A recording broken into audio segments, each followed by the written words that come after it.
C'était plus qu'un symbole. Nous étions ses créateurs.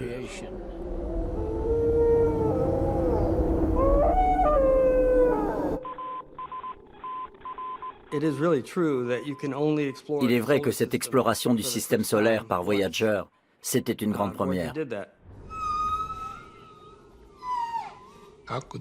Nous avons eu la chance inouïe de pouvoir réaliser ce rêve. Dans 50 ans, on prendra conscience que Voyager a été le grand projet scientifique du XXe siècle, la grande mission.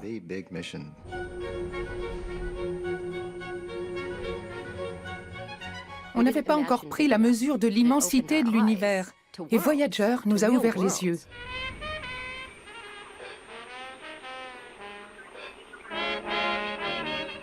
Üdvözletet küldünk magyar nyelven minden békét szerető lénynek a világegyetenen.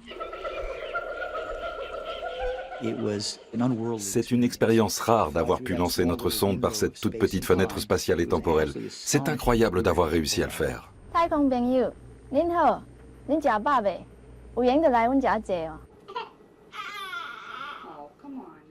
On a créé un vaisseau intelligent qu'on a propulsé dans l'espace.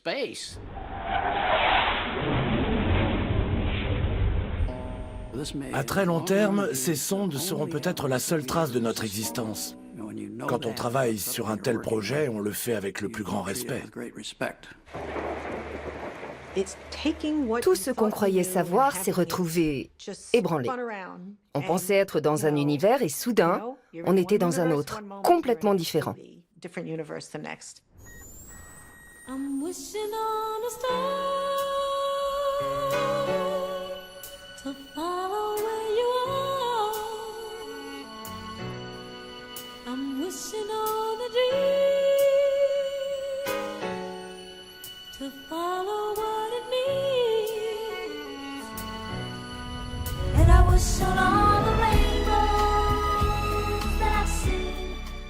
Lorsqu'on a annoncé récemment que Voyager 1 avait pénétré dans l'espace interstellaire, c'était un peu comme si l'humanité était devenue une espèce interstellaire, comme si l'éternité lui avait ouvert ses portes.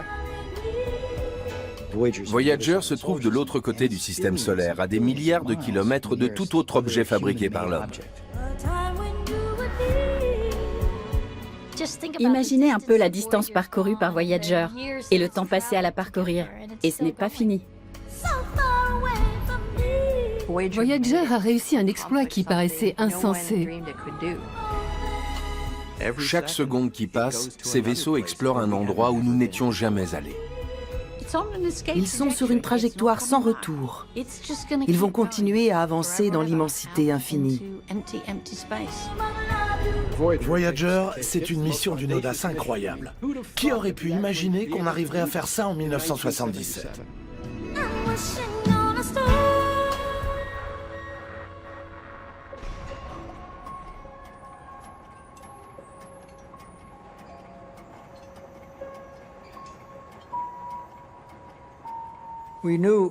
On avait quelques connaissances grâce aux observations au télescope. C'était fou. Qu'est-ce qu'on savait en fait? Que ces planètes étaient toutes des géantes gazeuses, constituées pour la plupart d'hydrogène et d'hélium, avec un peu de méthane. On savait qu'il y avait des vents sur Jupiter.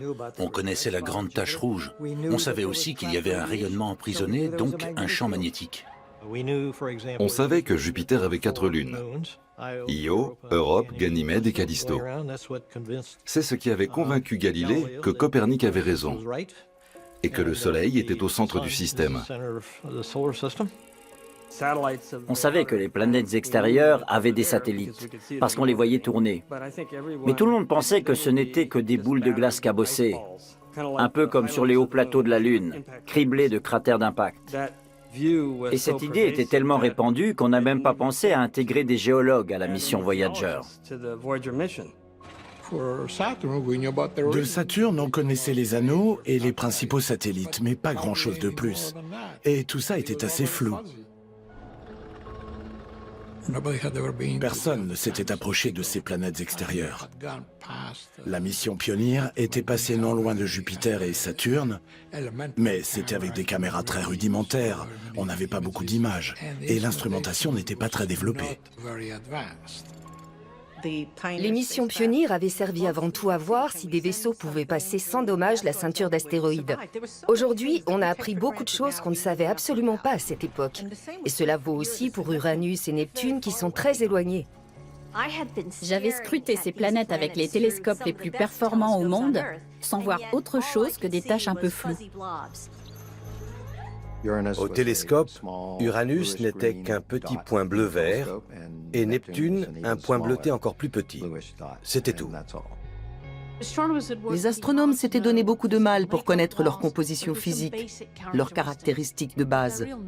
Mais sur leur vraie nature, leur climat, la distribution de la masse à l'intérieur, de quoi elles étaient vraiment constituées, à quoi ressemblait leur lune, on savait très peu de choses. On ne peut pas tout apprendre par la seule observation au télescope. Il y a la théorie, et puis il y a ce qu'on ne sait pas, et qu'on cherche à savoir.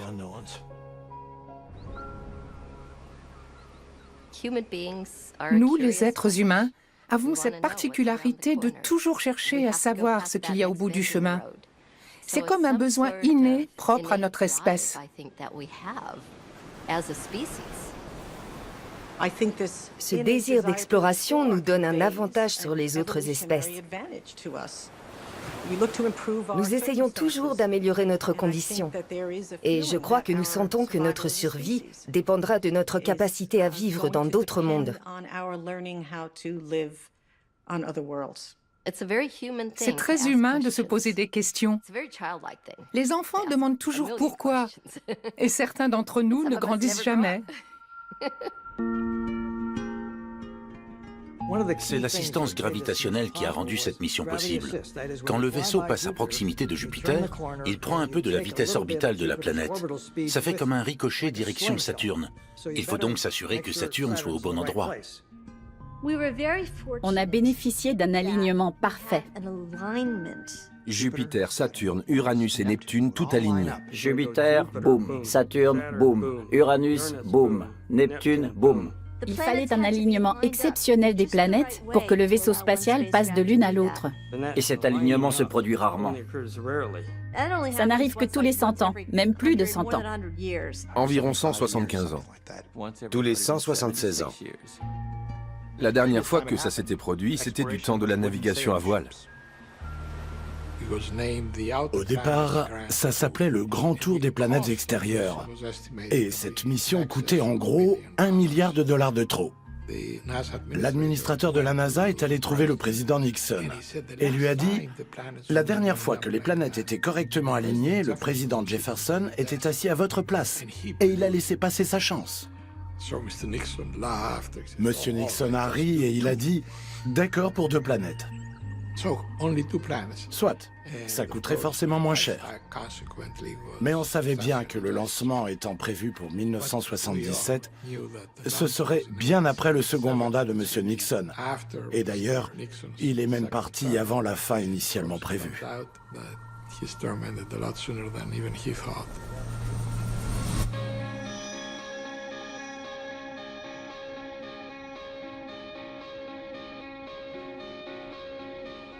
Le projet Voyager a démarré en juillet 1972 avec 11 différentes équipes scientifiques. Et l'objectif était qu'une des 2 sondes parvienne à dépasser Saturne. Mais on savait tous d'emblée qu'on ferait notre possible pour étendre la mission à Uranus et Neptune. On a donc choisi nos trajectoires avec un point d'appui aux abords de Saturne, qui nous donnerait un coup d'accélérateur pour aller vers Uranus. Et ça dès le départ. On voulait prévoir cette possibilité au cas où l'occasion se présenterait.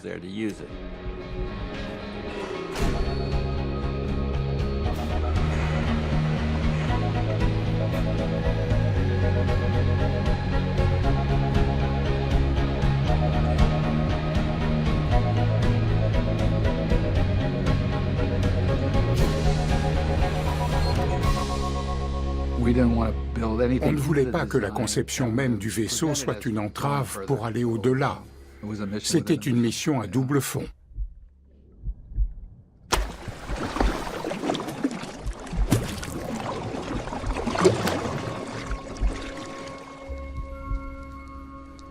Le disque doré était en quelque sorte le cœur battant du vaisseau. Son objectif, c'était l'exploration scientifique, mais le disque, c'était son âme. Je me souviens du battage médiatique autour des missions Pioneer 10 et 11. Ce dessin au crayon qui représentait la silhouette d'un homme et d'une femme nus. Les gens s'étaient indignés. Et pourtant, c'était un dessin bien innocent. Pour moi, c'était une excellente idée. Would you expect someone to find this record out there? Is there something out there? Well, nobody knows. One of the great unsolved questions is whether we're alone or whether... Carl Sagan est devenu le scientifique américain le plus célèbre de la fin du XXe siècle. Il a joué un rôle très important dans de nombreuses missions de la NASA en direction des planètes, dont celle de Voyager, où il faisait partie de l'équipe imagerie scientifique. Mais c'est aussi l'astronome qui a le plus contribué à la crédibilité de l'étude de la vie extraterrestre. Comment by Thomas Carlyle, somewhat crusty old fellow, who, upon thinking about the stars, said, "A sad spectacle. If they be inhabited, what a scope for misery and folly. If they be not inhabited, what a waste of space." Carl Sagan était un très bon ami. Je l'ai appelé pour lui demander s'il voulait bien imaginer ce qu'on pourrait embarquer sur la sonde. Il a accepté sans hésiter. Il m'a proposé de le faire pour 25 000 $, alors je lui ai donné le feu vert, et à partir de là, il a fait ce qu'il a voulu. C'est lui qui a tout fait avec son équipe. Ils se sont dit que l'occasion était trop belle, et que quitte à lancer une bouteille à la mer, autant y glisser un message, en l'occurrence des témoignages de notre existence. Carl voulait faire une simple plaque métallique, mais un peu plus complète que celle des vaisseaux pionniers. Mais c'est Frank Drake qui a eu l'idée du disque micro-sillon pour un poids et un encombrement identiques. Frank est un homme très brillant, mélange de Einstein et de Thomas Edison, grand théoricien de la physique, mais aussi quelqu'un de très concret, capable de résoudre toutes sortes de problèmes pratiques. Les scientifiques qui ont monté la mission Voyager sont toujours un peu jaloux que le public ait surtout retenu le disque doré, au lieu de leurs exploits autour des planètes extérieures du système solaire. C'est le disque qui a frappé les esprits. Parce qu'il renvoie à la question de la vie extraterrestre. Et que tout ce qui parle d'établir un contact avec des extraterrestres est bien plus fascinant que de connaître la composition chimique de tel ou tel minéral sur Mars. Ce disque ressemble à un vieux 33 tours. La seule différence, c'est qu'il est en métal pour durer plus longtemps. Il était enregistré 2 fois plus lentement, ce qui nous donnait 2 heures. 1 heure et demie était consacrée à de la musique, et la demi-heure restante contient tous les autres sons. Des bruits de la nature sur Terre, des messages de salutation et des photos encodées de la Terre. On nous a souvent demandé comment vont-ils pouvoir écouter ce disque. Mais justement, on a joint le matériel pour le lire. Une tête de lecture avec un saphir, et sur la couverture du disque, un dessin montrant la façon dont le saphir doit reposer sur le disque. Peut-être que ces schémas leur sembleront du niveau d'un gribouillage de maternelle. Mais ils devraient comprendre, s'ils ont la tête bien faite, si tant est qu'ils aient une tête. Voyager a été lancé l'année du centenaire de l'invention du phonographe par Edison. C'est donc tout naturellement qu'on a choisi le disque comme support. Mais ce qui est intéressant, c'est que pour le protéger de la poussière et des petites particules au cours du voyage, ils ont pensé à le couvrir. Et sur le couvercle, ils ont gravé la position de la Terre dans notre système solaire et sa position par rapport à différents pulsars. Beaucoup de gens nous ont demandé pourquoi leur dire où on se trouve. On ne sait pas qui ils sont. Ils pourraient nous attaquer, nous manger, nous réduire en esclavage ou nous détruire. S'ils trouvent ce disque, c'est qu'ils sont techniquement plus avancés. Pourquoi vous faites ça? Ceux qui le trouveront se demanderont même pourquoi on s'expose ainsi à leur soif de conquête et se dire qu'on doit être sacrément altruiste.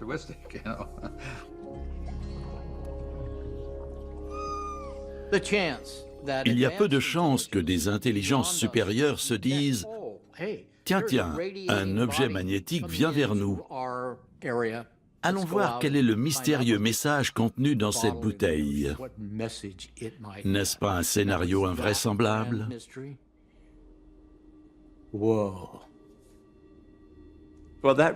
C'est toujours la même question. Est-ce qu'il y a du monde là-bas? Disons qu'il y a plus ou moins 200 milliards d'étoiles dans la Voie lactée et environ 200 milliards de galaxies dans l'univers, ou du moins dans l'univers tel que nous le connaissons. C'est un bien petit vaisseau pour un si grand univers. Si vous observez un bout du ciel par le trou d'une paille, disons, en direction de la Grande Ourse, dans ce tout petit espace qu'on pensait vide, il y a des milliers de galaxies. Et chacune d'entre elles est remplie de milliards d'étoiles. Rien que dans ce petit trou. Alors, imaginez le ciel rempli de 1000 fois 1000 galaxies, chacune remplie de milliards et de milliards d'étoiles. Ça fait beaucoup de possibilités. Si vous prenez un grain de sable et que vous le posez sur une table pour figurer le Soleil, la Terre serait à environ 2,5 cm et elle serait microscopique. La totalité du système solaire tiendrait sur une table de 2 mètres de large. Mais si vous deviez ensuite placer l'étoile voisine, figurée par un autre grain de sable, à combien de distance de notre système faudrait-il la placer? La réponse est à 12 km. C'est fou la quantité d'espace vide qu'il y a entre les étoiles et entre les planètes. Les distances sont impressionnantes. Ces vaisseaux sont les plus rapides jamais construits et lancés dans l'espace. Ils avancent à 16 km par seconde. Vous ne les verriez même pas passer. Et malgré ces vitesses considérables pour nos standards terrestres, il leur faut des décennies et des décennies pour arriver aux confins du système solaire. Franchir la ceinture d'astéroïdes, ce n'est pas un problème. Et pourtant, au départ, beaucoup de gens pensaient qu'il y avait de gros risques de collision, alors qu'en fait, c'est très peu probable. Il y a beaucoup de place là-haut. Notre voisine Andromède, par exemple, se trouve à 2 millions d'années-lumière de notre galaxie. Elle se trouve sur une même trajectoire de collision, mais pas avant 5 milliards d'années. On pourrait craindre cette collision, mais il faut savoir que l'espace, c'est essentiellement de l'espace vide. Et quand nos deux galaxies vont entrer en collision, il y a peu de risque qu'une étoile en touche une autre. Voyager va donc sans doute poursuivre son périple à travers notre galaxie, pendant potentiellement des millions, voire des milliards d'années, sans entrer en collision. J'ai beaucoup de mal avec les grandes échelles géologiques. Comment savoir ce que représentent des dizaines de millions d'années? Pareil pour les distances astronomiques. Quand on commence à se situer dans des échelles astronomiques, notre système solaire est vraiment tout petit. Et on se rend compte que toute cette aventure Voyager, ce petit vaisseau qui part à l'assaut des planètes géantes si lointaines, ce n'est en fait qu'une exploration de notre voisinage immédiat.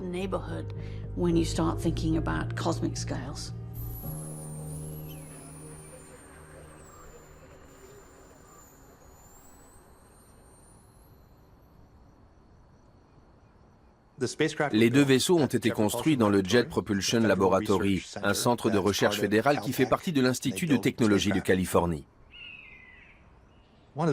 Ce que j'admire le plus chez les ingénieurs qui ont mis au point Voyager, c'est qu'ils ont absolument tout envisagé, même le plus improbable.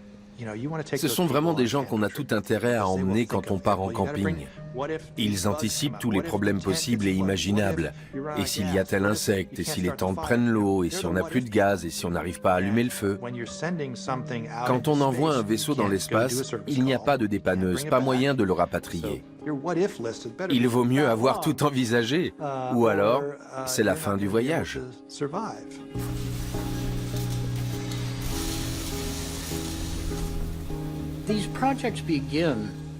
Les projets de ce type commencent tous par une phase de mise à plat. Qu'est-ce qui est vraiment faisable? On ne savait pas à quoi le vaisseau allait ressembler. On se demandait plutôt comment on allait l'organiser. Par exemple, où placer le système de communication, cette antenne fixe d'un diamètre de 3,66 m par rapport au système de propulsion. Ce vaisseau, c'est devenu un peu comme un enfant, et nos équipes de concepteurs étaient comme ses parents. C'était un vrai processus de gestation. Il s'agissait de hisser cet enfant jusque dans le monde réel. Tous les vaisseaux spatiaux sont faits de silicium et d'aluminium à 95%. À l'état brut, ça ne coûte pas si cher, mais fabriquer des objets avec, c'est autre chose. C'est un vaisseau assez rudimentaire comparé aux standards actuels. On a 3 ordinateurs à bord, dont la mémoire totale est 240 000 fois inférieure à celle de votre smartphone. Entre 1972 et 1977, on était en pleine réduction des budgets de la recherche spatiale. À cette époque, les ordinateurs les plus performants étaient comparables à ce qu'on a aujourd'hui dans notre poche. Et je ne parle pas de nos téléphones, mais d'une simple clé de voiture. Quoi? La technologie des années 1970? Moi, je suis de celle des années 1930. Elle avait ses limites, mais on n'a pas à en rougir, et surtout, on en a tiré le maximum. Voyager pèse 800 kg. Le diamètre de son antenne parabolique principale est de 3,66 m, un maximum pour l'époque. Il y a le corps principal à 10 côtés qui renferme toute l'électronique et les ordinateurs. Et de là partent toutes sortes de perches et d'extensions. Il y a les pieds qui le reliaient à la fusée, un bras très long équipé d'un magnétomètre, un autre avec le générateur électrique au plutonium qu'il faut tenir éloigné du vaisseau, sinon il risque de l'irradier, et un autre bras portant les caméras et autres instruments. Ce sont les yeux en quelque sorte, l'antenne étant les oreilles.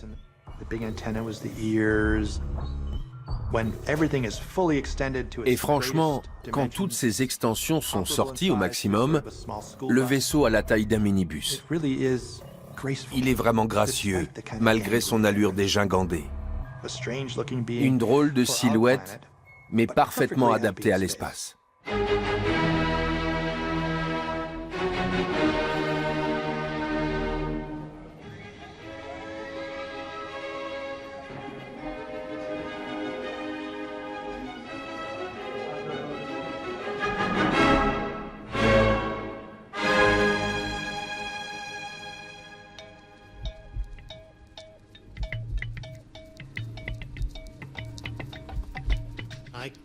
Dans ma carrière, je n'ai produit qu'un disque, dont les 2 seuls exemplaires ont été envoyés dans l'espace. Est-ce que ça fait de moi un producteur? La fenêtre de lancement a été choisie. Il fallait un certain alignement de planètes, et pas question d'attendre quelques jours de plus que le disque soit prêt. On a eu 6 semaines pour le faire et c'est ce défi qui a le plus marqué les esprits. Comment s'y prendre pour expliquer l'humanité à des extraterrestres en si peu de temps?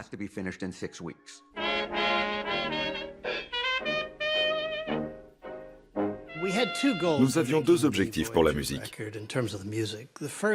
D'abord, nous voulions des musiques représentatives de beaucoup de cultures différentes à travers le monde, et pas seulement de celles qui avaient conçu et lancé la sonde.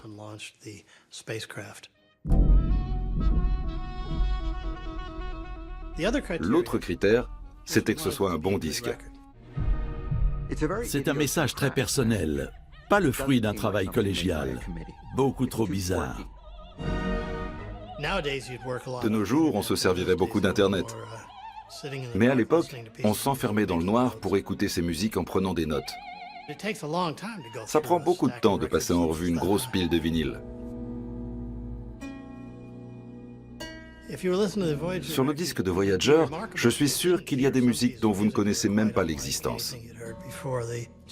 Par exemple, le morceau japonais à la flûte shakuhachi, ou la jeune pygmée de 16 ans qui chante un chant initiatique dans la forêt Ituri en Afrique. C'est d'une beauté renversante. Le morceau de gamelan javanais aussi. Et la pièce chinoise de Chin, c'est envoûtant.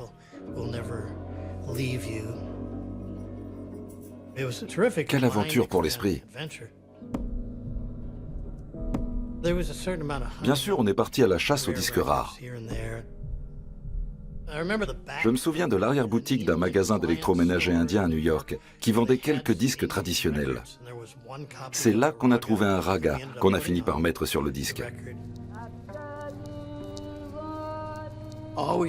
Notre critère était de décrire nos cultures en intégrant de la musique traditionnelle, des musiques primitives, mais aussi Bach, Beethoven et du jazz. On avait très envie de mettre les Beatles, mais ils nous ont dit pas question. On a essayé de leur dire que ça partirait dans l'espace, tout ça. Mais non, ils ne céderaient pas leurs droits aux extraterrestres.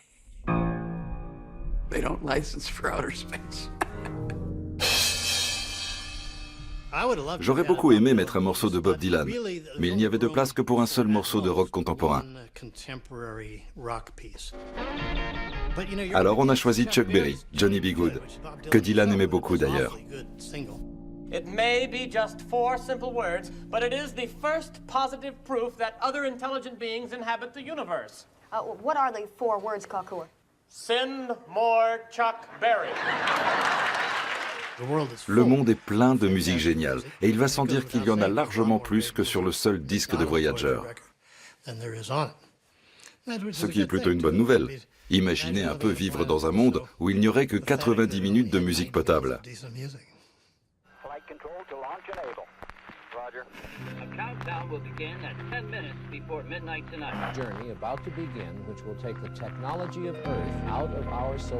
Au moment du lancement, la sonde était toute pliée comme un origami. Le moment de l'embarquement sur la fusée a été assez surprenant. Nous savions que ça arriverait un jour, mais ce qui nous a surpris, c'est notre émotion. J'ai regardé tous mes collègues, et là, j'ai compris que c'était la dernière fois que nous avions le vaisseau sous nos yeux.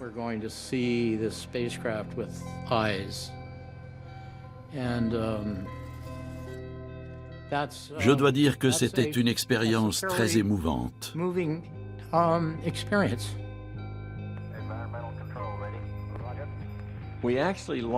Nous avons lancé Voyager 2 en premier, et ça, la presse ne s'en est pas remise. Voyager 1 a été lancé plus tard, parce qu'il était sur une trajectoire plus rapide. Il a donc dépassé Voyager 2 en décembre 1977. À partir de là, il a toujours été le premier à arriver aux abords des planètes. La presse était rassurée. La plupart des dessins des communiqués de presse montrent le vaisseau du mauvais côté par rapport au disque doré. Quand les journalistes sont venus au lancement, ils ne s'intéressaient qu'au disque. La NASA n'a pas toujours été très claire à ce sujet d'ailleurs. Évidemment, le disque témoin ne présente aucun intérêt scientifique. Les responsables ont organisé une nouvelle conférence de presse, mais à contre-cœur.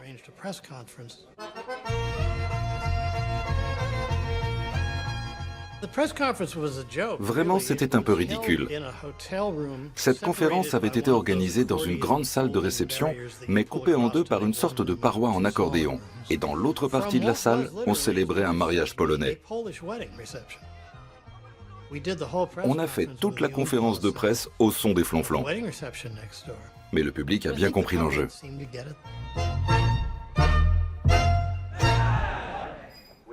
Had a report from John Cassani, the Voyager project manager, that will be able to count down at 10:25. Les 2 sondes ont été lancées par des fusées Titan dérivées de missiles balistiques intercontinentaux et reconverties dans le lancement de vaisseaux spatiaux civils en direction des planètes. 5, 4, 3, 2, 1. We have ignition. On assiste à la mise à feu, et là, on n'est plus du tout préparé à ce qui va arriver.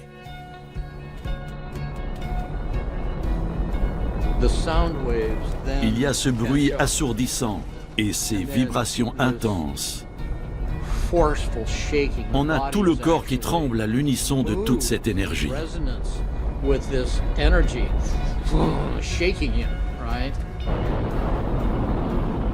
On sautait dans tous les sens. On se prenait dans les bras. On était tellement heureux d'avoir réussi. La fusée avait bien fonctionné, ce qui n'est jamais gagné d'avance. On était installé très loin de la fusée parce qu'on ne sait jamais, ça peut exploser. On retient un peu son souffle. On veut voir le moment précis où le vaisseau se détache de la fusée pour partir dans l'espace. Quand on l'a vu se détacher, on s'est tous dit « Voilà, il est parti, notre ambassadeur pour les 5 milliards d'années à venir ». J'étais là, du haut de mes 7 ans, je le regardais partir et je me disais, tiens, il y a un petit bout de moi là-dedans. Ça n'avait pas trop de sens pour moi, mais bon. Allez, au revoir.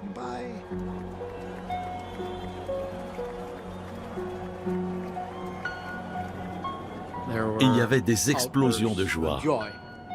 L'aventure commence. Mais après le lancement, tout s'est affolé. Voyager s'est mis à faire des choses qu'on n'avait pas du tout prévues. Et nous, sur Terre, on se disait, mais qu'est-ce qui lui prend? Quand un lanceur quitte la table de lancement, il doit opérer une rotation pour se trouver dans le bon axe. Et la vitesse de cette rotation est bien plus élevée que celle à laquelle le vaisseau est préparé pour son vol. Alors il se met en rideau, tous les voyants s'allument, ça sature. La sonde ne contrôlait rien. Elle était embarquée sur une grosse fusée qui l'a secouée tellement fort qu'elle a cru qu'elle tombait en panne. Alors elle a commencé à se mettre en backup pour une chose ou l'autre, en attendant de comprendre ce qui se passait. Pendant 2 jours, on s'est vraiment fait du souci. Tout le monde nous demandait si on avait perdu le vaisseau. Et on ne savait pas vraiment quoi répondre.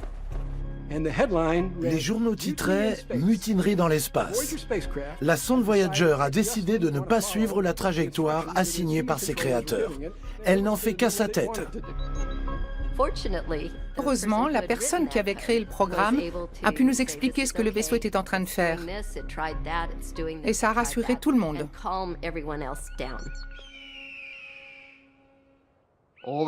Toutes ces réactions qu'on trouvait bizarres, c'était en fait nous qui les avions programmées.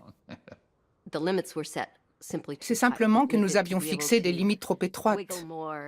Il fallait qu'il puisse supporter davantage de mouvements, de vibrations, et le signal de télémesure n'était pas assez constant.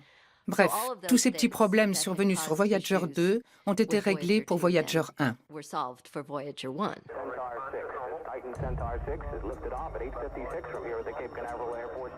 Quand Voyager 1 a décollé, tout avait l'air normal. Et puis on a commencé à entendre des conversations sur le canal du lanceur. Quelque chose n'allait pas. J'ai regardé Charlie, il avait l'air inquiet. Je lui ai demandé ce qui se passait. Il m'a dit « Je ne sais pas, mais ça ne me dit rien qui vaille ». Il y avait une fuite de carburant dans le lanceur. Pendant la combustion, il s'échappait à l'extérieur. Et c'est pour ça que la phase 2 du lancement n'a pas pu fournir sa poussée maximum. L'étage supérieur de la fusée, qui est un Centaure utilisant de l'hydrogène liquide couplé à de l'oxygène, a dû compenser. C'est l'étage Centaure qui assure le guidage. Il sait lorsqu'il n'est pas à la bonne vitesse. Et quand il se sépare du 2e étage, il sait qu'il va devoir brûler plus longtemps pour augmenter la vitesse. Pour atteindre son orbite d'attente, le Centaure avait besoin de 545 kg de carburant supplémentaire. On se demandait tous, est-ce qu'il va avoir assez de carburant pour fonctionner normalement?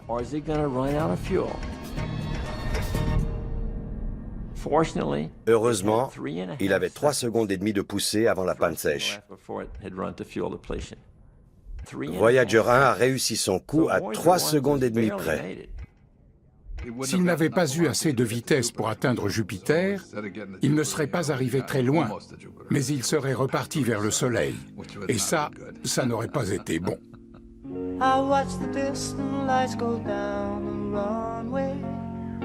Disappear into the evening sky.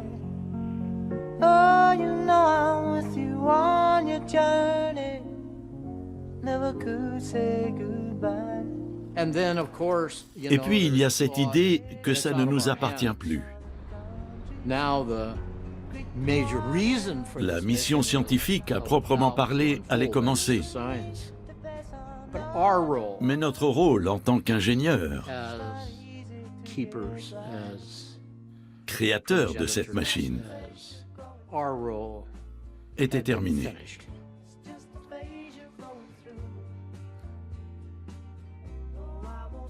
C'était émouvant.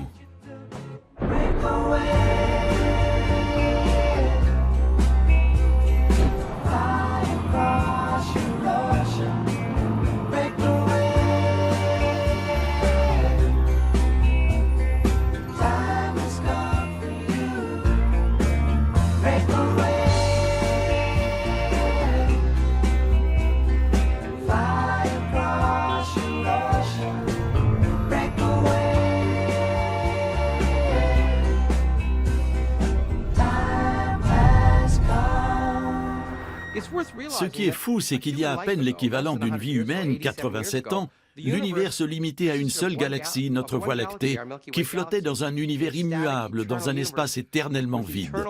On ne savait pas qu'il y avait des milliards de galaxies. On ne savait pas que l'univers était en expansion et qu'il était né d'une dilatation rapide il y a 13,7 milliards d'années. Et même d'autres choses encore plus étranges, comme ce sur quoi je travaille. Le fait que la majeure partie de la masse de notre galaxie est invisible, constituée d'une particule élémentaire inconnue qui nous traverse, la Terre et nous, sans qu'on s'en rende compte. Plus étrange encore, le fait que l'espace vide est un poids. Une fois qu'on en a ôté toutes les particules et les rayonnements, ça pèse encore quelque chose. Qui plus est, c'est l'énergie dominante dans l'univers et on ne sait pas pourquoi elle est là.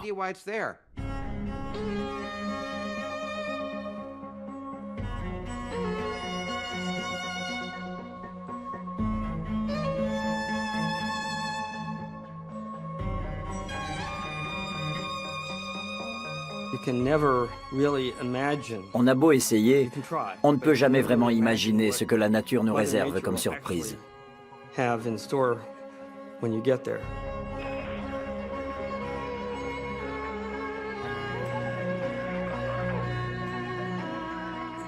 Le temps a filé à toute vitesse.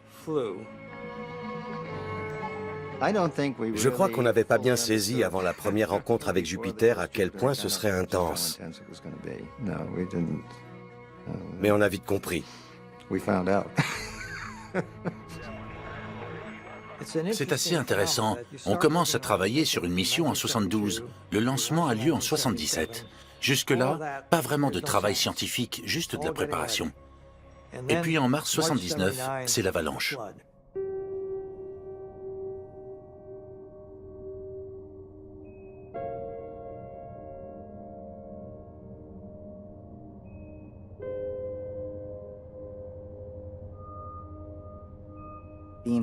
On se laisse gagner par le suspense. On a démarré la phase d'observation avec notre caméra téléobjectif, et c'est comme ça que, jour après jour, Jupiter nous est apparu de plus en plus grande. À mesure qu'on approchait, chaque photo était plus belle que la précédente. Au départ, c'était un tout petit point sur l'écran qui grossissait de jour en jour. Et plus on approchait, plus les images étaient spectaculaires. C'était incroyablement étrange et beau. Grâce à Voyager, Jupiter se révélait dans toute sa splendeur. On essayait d'obtenir le plus de détails possible.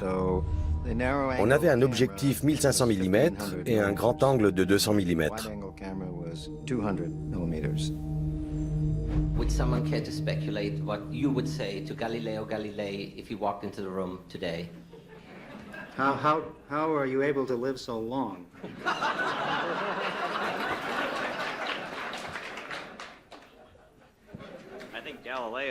Jupiter, c'est plus de 10 fois la Terre. Elle est composée principalement d'hydrogène et d'hélium, sans aucune surface solide.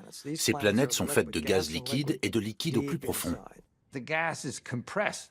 Plus on va en profondeur, plus le gaz est comprimé.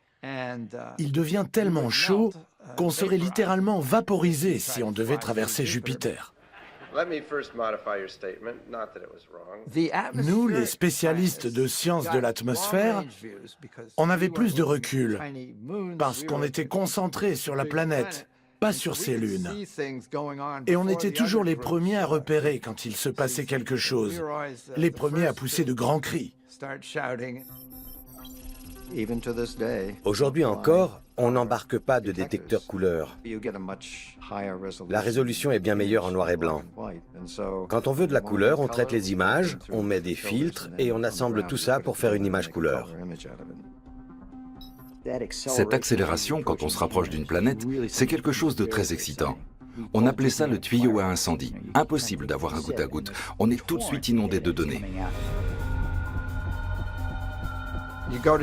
On approche de Jupiter et là, on voit une tempête qui dure depuis plus de 300 ans. C'est la grande tache rouge. On y logerait 2 ou 3 fois la Terre. Vous voyez la tache? Une Terre ici, une Terre là, et tout ça tourbillonne. Moi, j'imaginais que les mouvements autour de cette tache géante seraient assez lents, comme dans du miel. Mais quand Voyager a commencé à nous transmettre des images plus rapprochées, on s'est aperçu qu'il y avait en fait une très grande activité. Ce qui n'a fait qu'augmenter le mystère. Comment ces grandes tempêtes étaient possibles avec toutes ces turbulences autour? Elle avalait des nuages, elle en crachait d'autres. On savait que c'était un vortex, mais on ne l'avait jamais vu en action.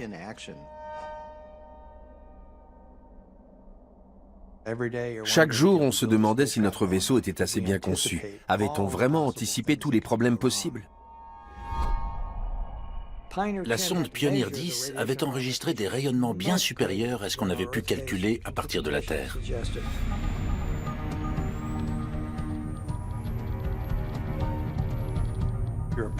On fait exprès de s'approcher de ce monstre, de ce champ magnétique phénoménal, parce qu'on veut pouvoir observer toutes les lunes, les nuages et les tempêtes, et aussi parce qu'on veut profiter de sa gravité pour foncer vers Saturne. Mais on ne sait pas si le vaisseau va survivre à ça. S'il grille, finit la mission. Pareil s'il reste intact, mais qu'il ne peut plus communiquer. 2 mois avant le lancement, l'équipe scientifique prévoyait que les champs magnétiques autour de Jupiter seraient assez intenses pour accélérer les particules. On entendait parler de valeurs proches de 40 000 volts, autant dire que notre vaisseau n'y survivrait pas. Les câblages des différentes extensions de la sonde étaient conducteurs. Ils risquaient de transporter ce bombardement à l'intérieur de nos systèmes et de tuer le vaisseau. Il a donc fallu tout isoler. Et on n'avait plus le temps de passer par les procédures de conception normales. Alors, pour que ça puisse être fait rapidement, on a monté une équipe qui a fait des choses pas très orthodoxes. Je me souviens avoir demandé à un technicien d'aller acheter du papier alu. On n'avait rien d'autre sous la main. Normalement, nos protocoles de commande de matériaux sont des procédures beaucoup plus élaborées.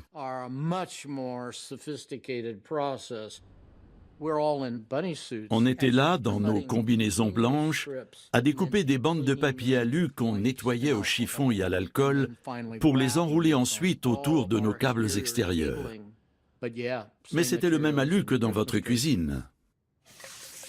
Ce qui en soi n'est pas très gênant.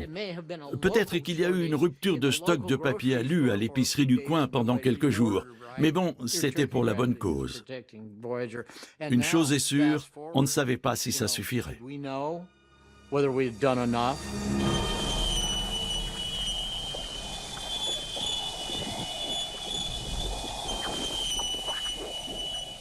On entendait toutes sortes de sons inouïs.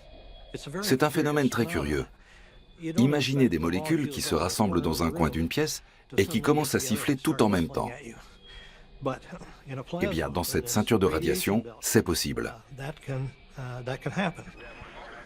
J'appellerais ça des sons radio, parce qu'on les détecte avec une antenne. Si vos oreilles étaient équipées d'antennes assez puissantes, vous pourriez capter ce qu'on a enregistré.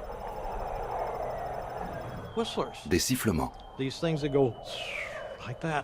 Ces sifflements, ce sont en fait des éclairs.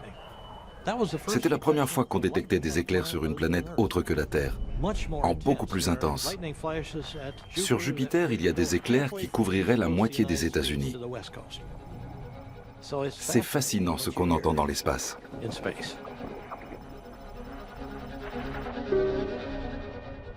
Quand on est en mission de survol, il ne faut pas se rater.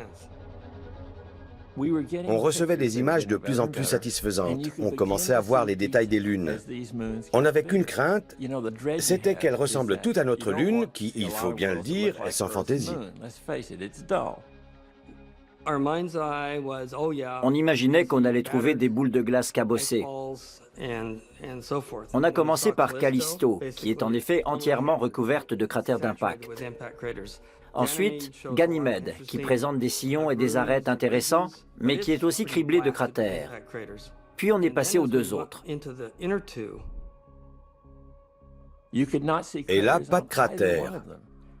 C'était encourageant parce que ça voulait dire qu'on allait peut-être trouver de la diversité. On a découvert une boule de billard bien lisse, Europe, recouverte d'une croûte de glace craquelée. On aurait dit des plaques de glace en mouvement. La meilleure explication à cela, c'est qu'il y ait un océan d'eau salée sous cette croûte de glace. Un océan encore plus vaste que sur Terre, peut-être 2 ou 3 fois plus. Le plus grand océan du système solaire, et il se trouve sur un satellite de Jupiter. Et puis le clou du spectacle, c'était Io. Io, bien sûr, c'était la star, et on n'en savait rien. On l'a découvert à cette occasion.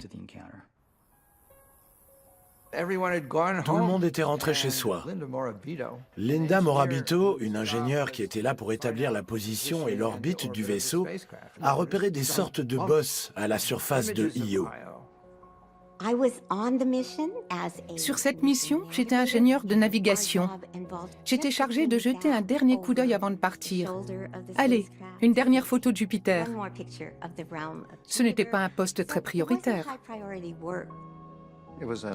C'était une image de navigation optique, et Linda a aperçu quelque chose d'étrange à la surface. J'ai vu émerger un objet vraiment énorme. Je me suis dit, mais qu'est-ce que ça peut bien être? D'après l'image, ça ressemblait à un autre satellite émergeant de derrière Io. Mais un objet de cette taille, à cette distance, aurait été visible de la Terre. Ce dont j'étais sûre, en revanche, c'est que je voyais quelque chose qu'on n'avait encore jamais vu. C'était comme un panache en forme de champignon qui s'élevait à 250 km au-dessus de la surface. Une activité volcanique. J'avais découvert la première preuve d'un volcanisme actif ailleurs que sur Terre.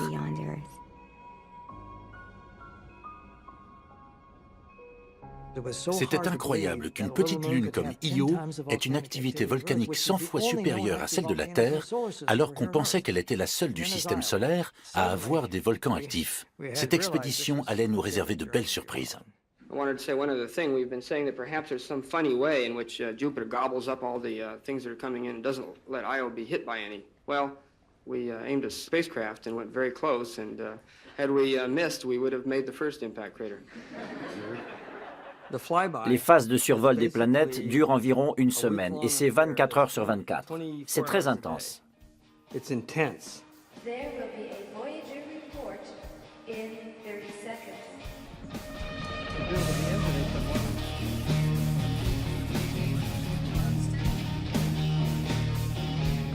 C'était de la science en direct, du fait de la conférence de presse du soir.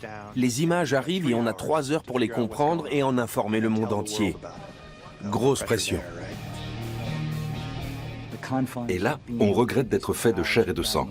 On a besoin de manger, de dormir, d'aller aux toilettes. Et à cause de ça, on va forcément rater quelque chose, alors qu'on ne veut surtout pas, parce que toutes les 48 secondes, une nouvelle image arrive.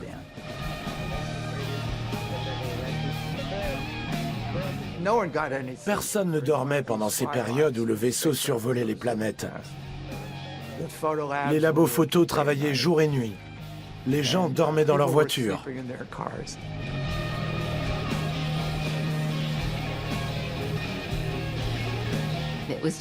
On était trop excités pour dormir.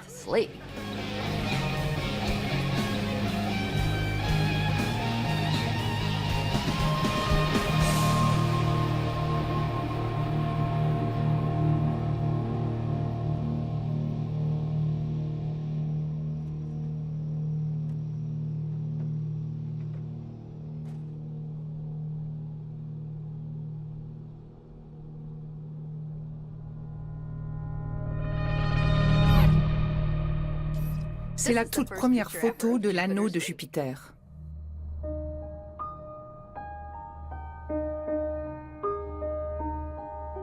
Jupiter, c'était magnifique. On allait de découverte en découverte. Rien ne se crée, rien ne se perd. Quand Voyager s'est trouvé accéléré à 56 000 km/h grâce à l'assistance gravitationnelle, la rotation de Jupiter, sur 1000 milliards d'années, a été ralentie de 30 cm. Jupiter a changé la donne. Elle a remis les compteurs à zéro. Là, on a compris qu'on passait aux choses sérieuses et que ce n'était que le début de l'aventure. Jupiter nous avait bluffés, mais ce n'était encore rien à côté de Saturne.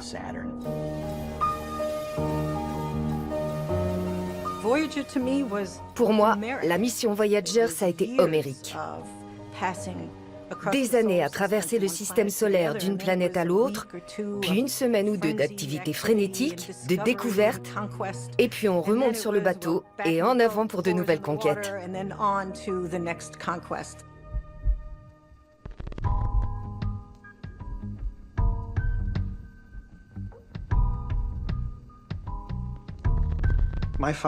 Je suis le fils de Carl Sagan et de Linda Salzman Sagan, l'artiste-écrivain qui a dessiné la fameuse plaque embarquée sur la mission Pioneer et qui a rassemblé tous les messages de salutation pour le disque doré de Voyager. J'aime bien l'idée qu'elle ait réuni une sorte de chœur de voix qui salue les étoiles.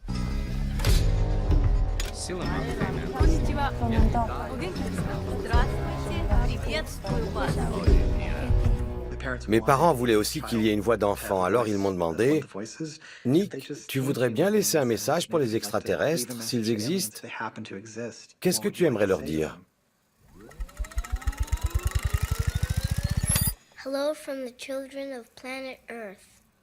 Bonjour des enfants de la planète Terre, tout simplement. Ça leur a plu? Super, on va t'enregistrer. C'est un peu flou, mais je me souviens des boutons et des aiguilles des vues-mètres qui vont dans le rouge quand on parle trop fort. Très 70s. Je me souviens de l'aiguille qui bougeait pendant que je parlais, qui s'approchait du rouge, mais sans y entrer. Ouf. Et puis il y a mon écriture de gamin de 6 ans qui n'a pas tellement changé d'ailleurs, et qui dit « Bonjour des enfants de la planète Terre », avec plane à la fin de la ligne et est en bas parce que je n'avais plus de place. Il y avait aussi un dessin. Aujourd'hui, je dirais que c'est un arbre, mais à l'époque, on m'a dit que j'avais voulu faire une fusée. J'étais plus concentré sur mon petit dessin de rien du tout que sur la façon dont j'allais dire ma phrase. Mais je l'ai fait, puis j'ai bu mon jus de pomme et je suis retourné à mes livres. Ce n'est que beaucoup plus tard que j'ai saisi ce que ça avait d'exceptionnel.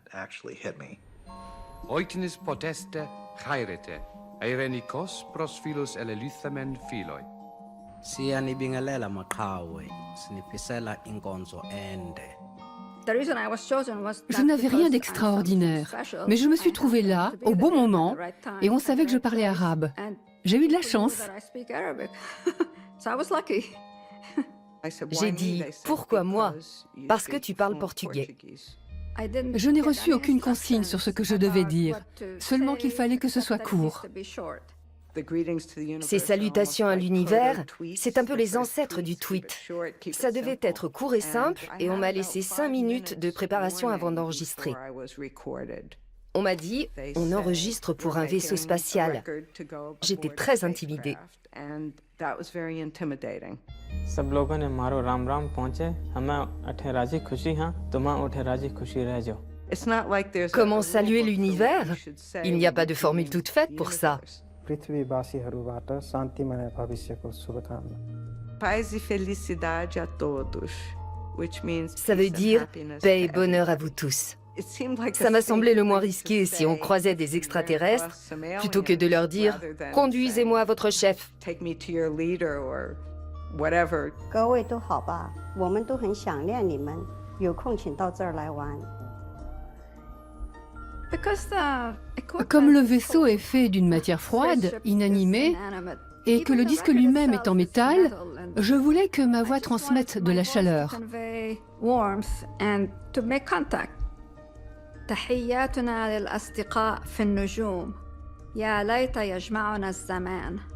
Ce qui signifie « Salut à nos amis du ciel, nous aimerions vous rencontrer un jour ».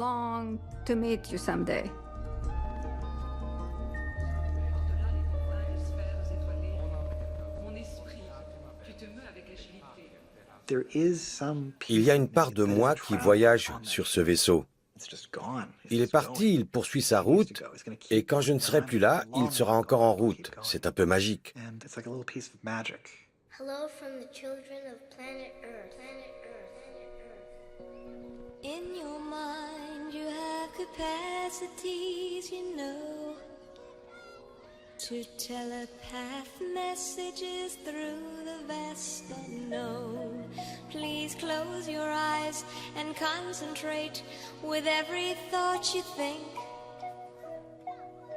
upon the recitation we're about to sing. Calling occupants of interplanetary craft. J'aimerais avoir la réponse à cette question.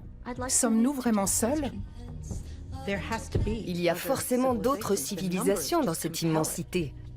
Ce serait presque statistiquement impossible qu'il n'y ait pas d'autres formes de vie intelligentes ailleurs, et même plus qu'intelligentes. Plus l'espace est vaste, plus c'est possible. Mais de là à les trouver, c'est beaucoup moins sûr. La botte de foin est beaucoup trop grosse pour qu'on y trouve l'aiguille.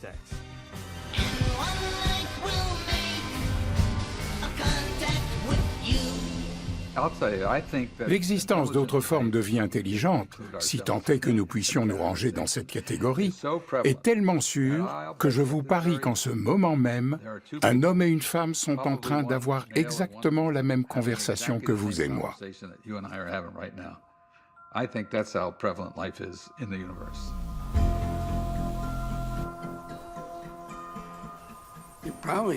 Ils sont peut-être même en train d'essayer d'établir un contact avec nous en ce moment. Je suis sûr qu'il y a des messages radio qui traversent cette pièce et qu'on pourrait les capter avec un équipement adéquat si on savait vers quoi diriger le récepteur et sur quelle fréquence se régler. Ici, dans cette pièce, c'est saisissant. Ils sont là, dans cette pièce.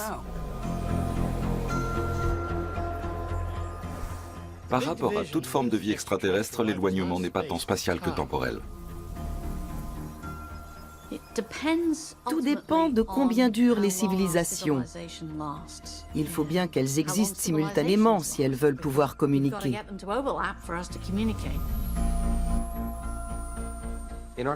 La galaxie a environ 12 milliards d'années, mais notre Soleil est plus jeune, 4 milliards d'années et demie. Il y a beaucoup d'étoiles qui sont bien plus âgées. On peut donc imaginer une civilisation ayant vécu autour d'une étoile plus ancienne et qui ait observé la formation de notre Terre.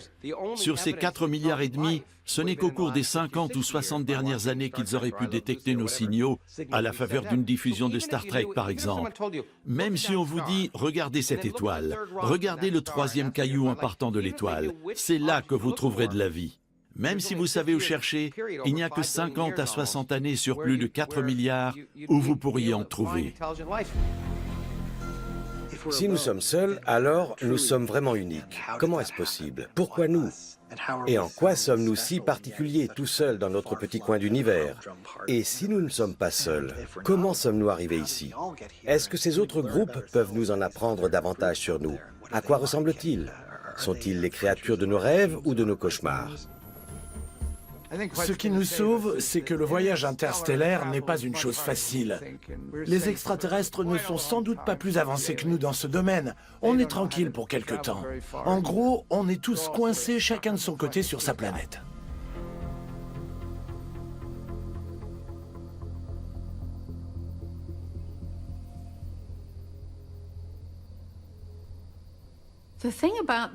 De Jupiter à Saturne, le voyage a été relativement rapide. On n'a pas vu le temps passer.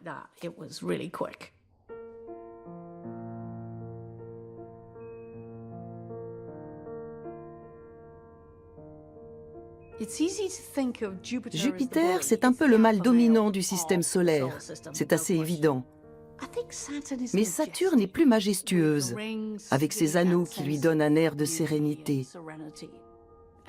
et avec ses lunes un peu éloignées, en retrait.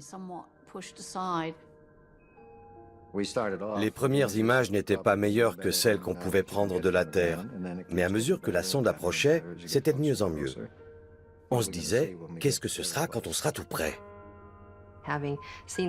Au télescope, les anneaux de Saturne ressemblent à de petites oreilles de chaque côté. Et là, on voyait tous les détails. On aurait dit les sillons d'un disque vinyle. Les anneaux de Saturne, qu'est-ce que c'est? Des milliards de particules glacées, certaines aussi grandes qu'une maison. Elles sont énormes, beaucoup plus larges que plusieurs terres mises côte à côte, mais de moins d'1 kilomètre d'épaisseur. En se rapprochant des anneaux, on s'est rendu compte que c'était en fait un tourbillon d'objets, quelque chose de très complexe.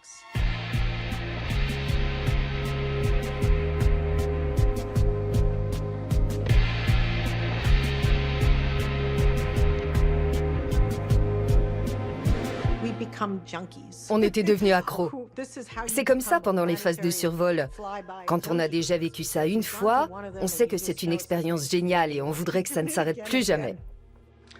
At some point, perhaps a year or so from now, it may be possible to put all this into perspective. But right at the moment, I cannot recall being in such a state of euphoria for any previous planetary encounter, including our two remarkable Voyager encounters at Jupiter.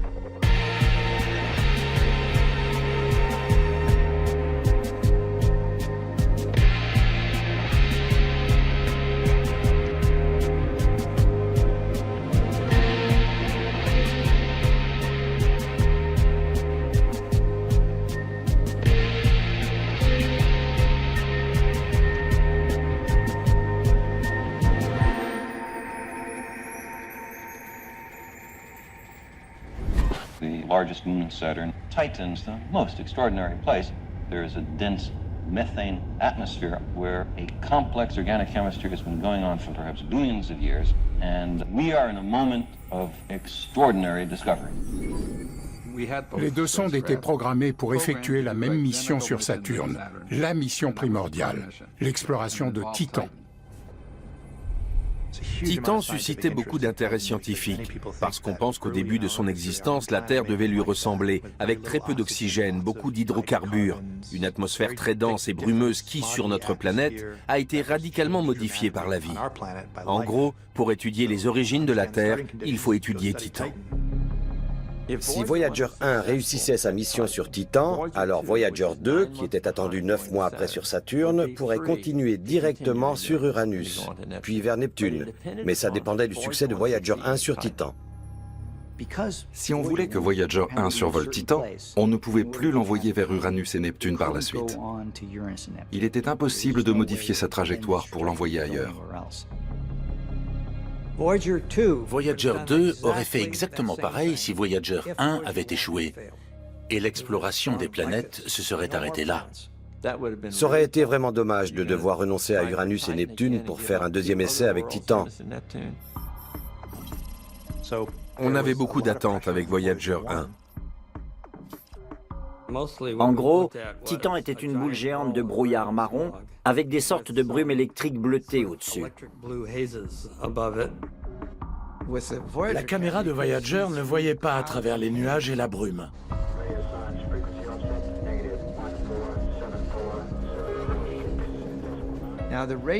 Mais les signaux radio du vaisseau traversaient l'atmosphère de la planète, ce qui permettait d'avoir une mesure de la pression à la surface et aussi des températures. On a eu beaucoup d'infos grâce à ces signaux. Titan ne s'est pas révélé aux caméras de Voyager, mais les spectromètres et les ondes radio ont aidé à mieux connaître la composition chimique et physique de son atmosphère et de sa surface.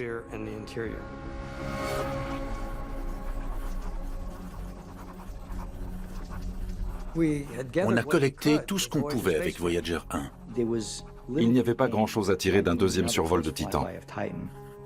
Peu de temps après, les responsables de la NASA ont accepté que Voyager 2 poursuive sa trajectoire en direction d'Uranus. Voyager 1 avait rempli sa mission. Souvent, les gens ne savent pas qu'on a failli ne pas continuer vers Uranus et Neptune. Tout dépendait de la mission de Voyager 1 sur Titan. Une fois sa mission accomplie, Voyager 1 s'est éloigné vers les confins du système solaire, en quittant le plan de l'écliptique. Sa mission planétaire était donc presque terminée. J'y reviendrai plus tard.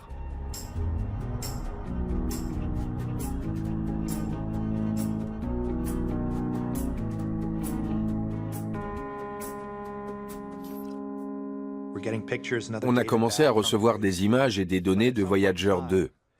Mais à un moment donné, la sonde devait passer derrière Saturne, ce qui allait nous bloquer l'accès aux signaux radio. Ça devait se passer en pleine nuit. On savait que pendant plusieurs heures, on ne serait plus en contact avec le vaisseau. On était déjà prêt à boire le champagne. On n'avait plus qu'à récupérer sur l'enregistreur les données qui n'auraient pas pu être transmises. Et au lieu de ça, on commence à recevoir des tas de signaux d'erreur en provenance de Voyager 2. Il s'était passé quelque chose de grave.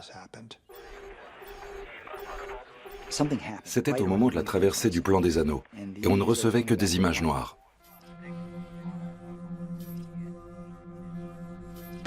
Est-ce que la sonde avait percuté les anneaux de Saturne? Est-ce que c'était la fin?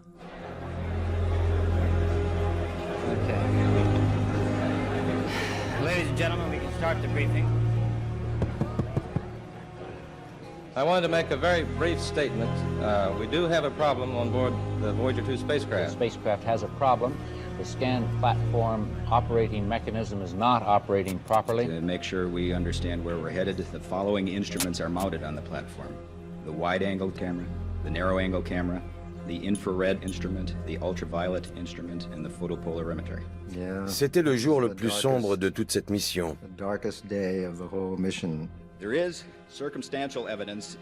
Quand je suis entré dans l'auditorium, tout le monde était consterné. J'ai su assez vite ce qui s'était passé. La plateforme des caméras avait gelé. Cette plateforme traversait l'immensité du ciel à vitesse maximum. Ce gel pouvait tout compromettre.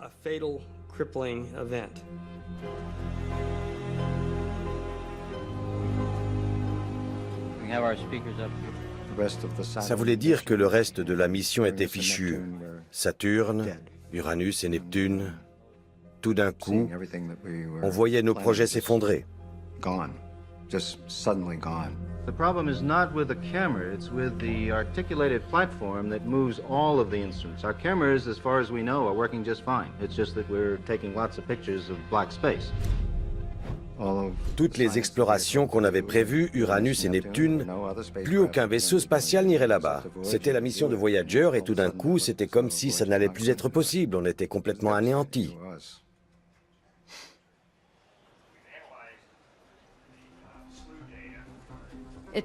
L'équipe d'ingénieurs a mis 2 jours à diagnostiquer le problème.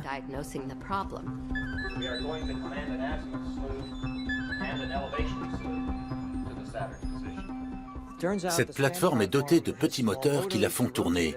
On pouvait la faire tourner au ralenti, tic, tic, tic, tic, à vitesse moyenne ou alors très vite. On voulait pouvoir observer dans différentes directions. Mais comme ça n'était pas bien lubrifié, ça restait bloqué. C'était un peu comme une voiture bloquée dans la neige. On essaie d'aller en avant, en arrière, par petits coups, pour essayer de la dégager petit à petit. C'est ce qu'on a fait avec la plateforme. On a essayé de la pousser dans un sens, elle bougeait un peu, puis dans l'autre sens, et ainsi de suite, d'avant en arrière, et on a enfin réussi à relubrifier le tout. La plateforme a été libérée, les images sont revenues et on a eu Saturne au moment où on s'en éloignait.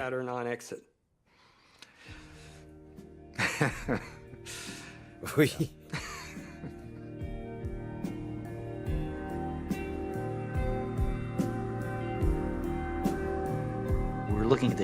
On voyait l'ombre de Saturne sur les anneaux. C'était un angle nouveau, inédit. Incroyable. On était de l'autre côté de Saturne.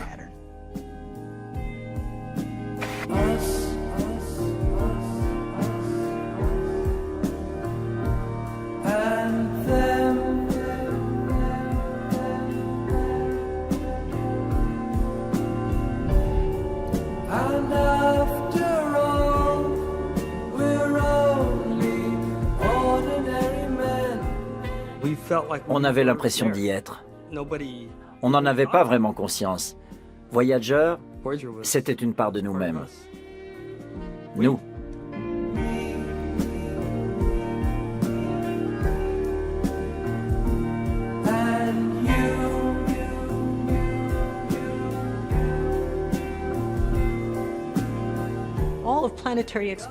Pour moi, toutes les explorations planétaires, c'est une histoire de désir. Désir de se connaître soi-même, désir de comprendre le sens de notre existence, de communiquer, de dire à l'univers, on est là, regardez-nous, et vous, où êtes-vous?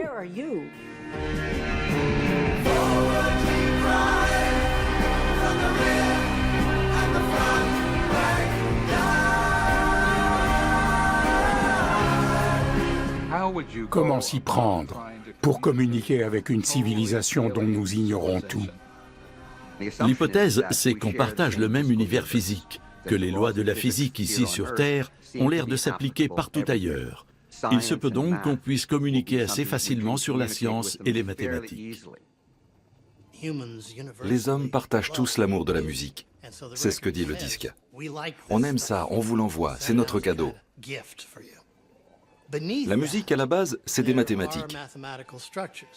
Dans la musique populaire, ça peut être des structures très simples, c'est de l'arithmétique. Pour une fugue de Bach, ça peut être plus complexe et plus intéressant. Les mathématiques sont un langage universel. C'est pour ça que nous avons inclus des musiques qui soient intéressantes d'un point de vue mathématique.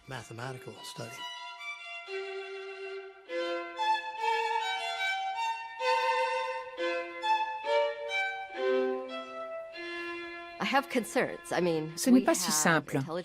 Il y a des formes d'intelligence sur notre propre planète, les dauphins, les baleines, avec lesquels on ne sait pas communiquer, au-delà des petits numéros de delphinarium. C'est un peu présomptueux d'imaginer que ça va se passer comme dans Star Trek, qu'on va trouver des formes de vie avancées, avec qui on va tout de suite pouvoir discuter autour d'une tasse de thé. C'est plus compliqué que ça.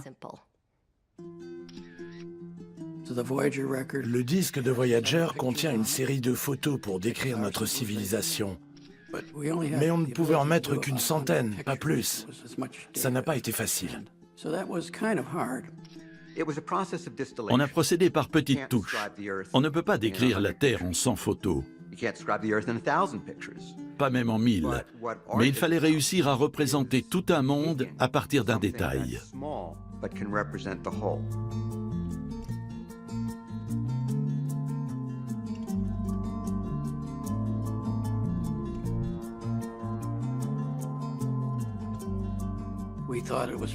Nous pensions qu'il était très important de mettre des photos de corps nus pour montrer notre anatomie. La NASA avait déjà été très critiquée à cause de la plaque de Pioneer. Les journaux avaient reçu du courrier des lecteurs disant que la NASA envoyait de la pornographie dans l'espace. Comment faire pour montrer des corps nus sans être accusé d'obscénité? Notre réponse a été de mettre une photo de femme enceinte, parce que les femmes enceintes ne sont pas considérées comme des objets de désir. C'est donc ce que nous avons fait. Si la NASA ne laisse pas passer ça, elle ne laissera rien passer. Et de fait, elle ne laisse rien passer, car c'est la seule photo qu'elle nous a demandé de retirer. Et maintenant, il fallait 5 ans pour arriver à Uranus.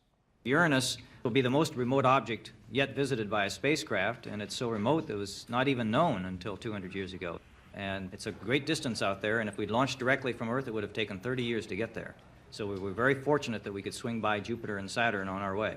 I can only say that as an observational astronomer, I've been trying to figure this thing out for the past 25 years, and it's very frustrating in a telescope to look at that tiny little disk and try to determine anything about it. So for me, the next few days are going to be very exciting.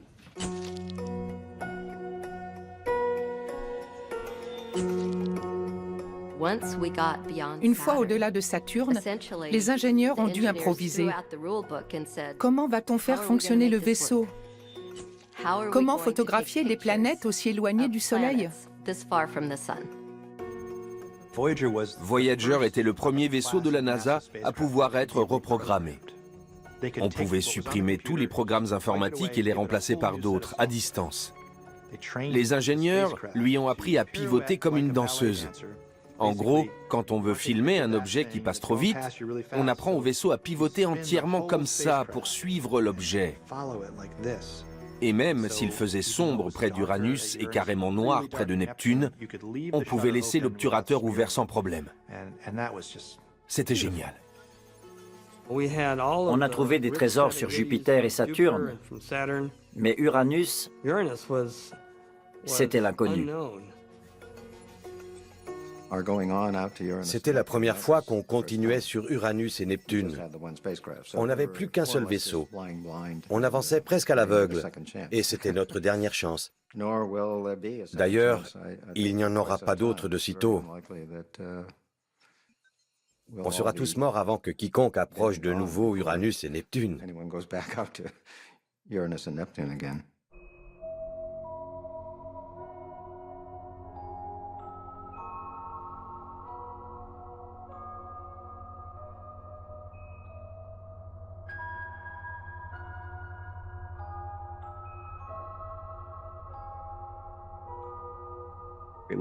C'était comme voir cette planète, qui était presque une abstraction, presque un mythe, devenir un objet bien réel. Elle se présentait un peu comme une cible, tellement son axe de rotation est incliné. Et puis cette magnifique couleur bleu-vert à cause du méthane présent dans l'atmosphère. À chaque photo, c'était encore plus beau. On entendait les gens s'extasier. Waouh! Ceux qui étaient occupés se retournaient d'un coup et waouh, regardez-moi ça! Il n'y avait pas Internet, pas de fil d'actu en direction de CNN Live. Pour pouvoir partager cette expérience unique, c'est-à-dire faire partie de ce groupe de gens qui regardent un petit point lumineux devenir un monde réel sous leurs yeux, il fallait être confiné dans cette pièce. Well, just about 2 minutes ago, Voyager 2 passed through its closest approach to Uranus. The new ring is right here. Now, I don't... You're telling me you can't see it. I can. Dr. Soderblom, as you whizzed through your explanation, I couldn't put it all together. Could you try that again? Slower? Slower and a few more details? I thought that was pretty slow. Il y a eu des surprises à chaque nouvelle planète, même si on avait beaucoup appris dans l'intervalle. Par exemple, avant Voyager, tous les champs magnétiques avaient leur pôle magnétique près de l'axe de rotation de la planète. C'était le cas pour Jupiter, pour Saturne. Et là, sur Uranus, le pôle magnétique était près de l'équateur. There's been a lot of speculation about the magnetosphere of Uranus. Would there be one? What would it be like? And the magnetosphere of Uranus is far more weird and wonderful. On a trouvé une planète inclinée sur le côté, mais comme le champ magnétique est orienté par rapport à l'axe de rotation, on avait une sorte d'énorme contorsion du champ magnétique lié à la rotation de la planète. Très bizarre. Pourquoi ce champ magnétique était si perturbé? On n'en avait aucune idée. Au moment où Voyager 2 est passé près d'Uranus, l'un des pôles de la planète pointait en direction du Soleil. À cet endroit de son orbite, l'atmosphère ne laissait pas voir grand-chose. La planète n'était pas très engageante. Et d'ailleurs, c'est un peu sa nature. Uranus ne livre pas ses secrets.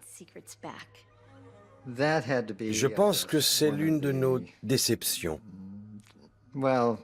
Uranus n'est pas plus photogénique que cela. Elle est assez terne. Oui, pauvre Uranus.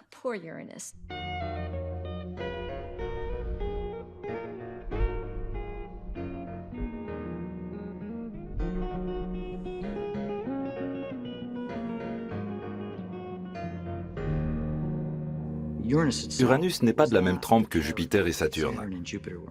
Elle est toute en discrétion. Heureusement, il y avait ces lunes.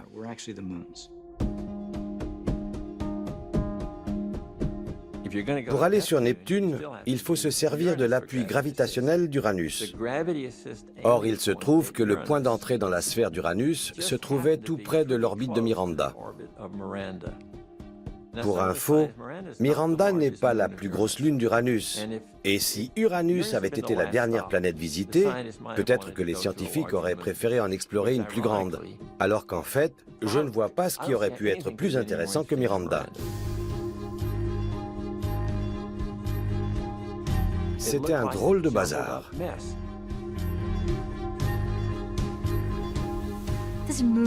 On aurait dit qu'elle avait été comme concassée, puis remise en boule à la va-vite. Un drôle de truc. On était rivés à l'écran. Non mais regarde ça, et ça. Miranda a bluffé tout le monde. Par endroits, il y avait d'énormes falaises, comme des entailles. Sur l'une d'elles, il y avait un à-pic qui devait faire dans les 10 km. La gravité sur Miranda est si faible que si vous tombiez du haut de cette falaise, vous auriez le temps de lire votre journal.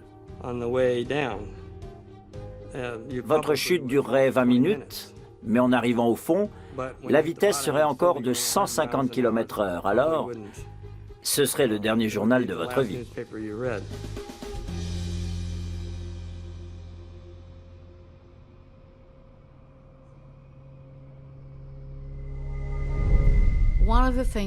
Il faut rappeler aussi que ce moment d'exploration d'Uranus était une période très triste pour nous tous.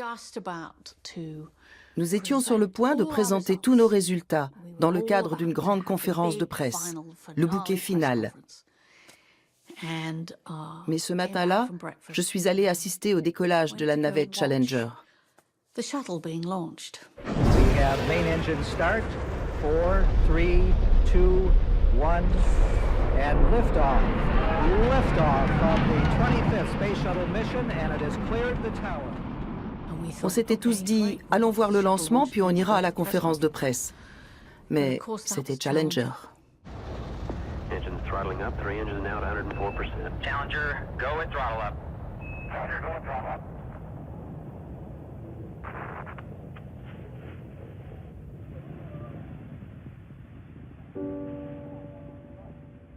Les gens étaient sidérés.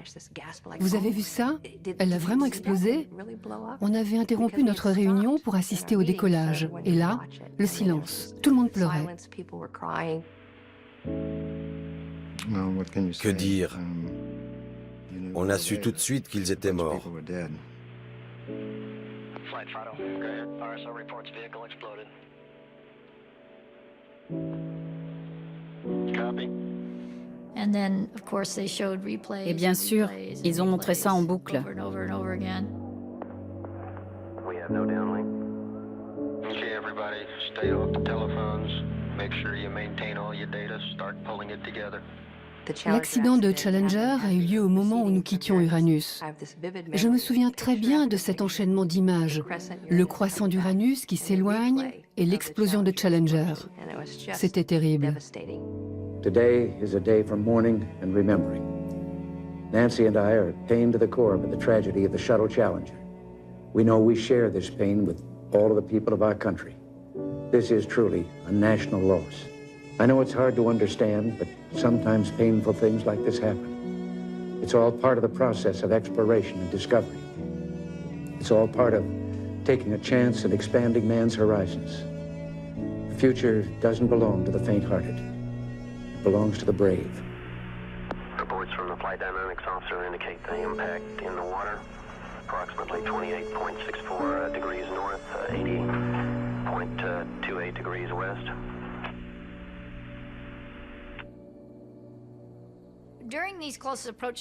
Pendant ces périodes d'approche des planètes, il y avait des centaines de journalistes qui passaient au laboratoire, dans une ambiance de salle de rédaction. Et après Challenger, tout le monde est parti. C'était une période très triste. Une triste fin pour une autre belle mission.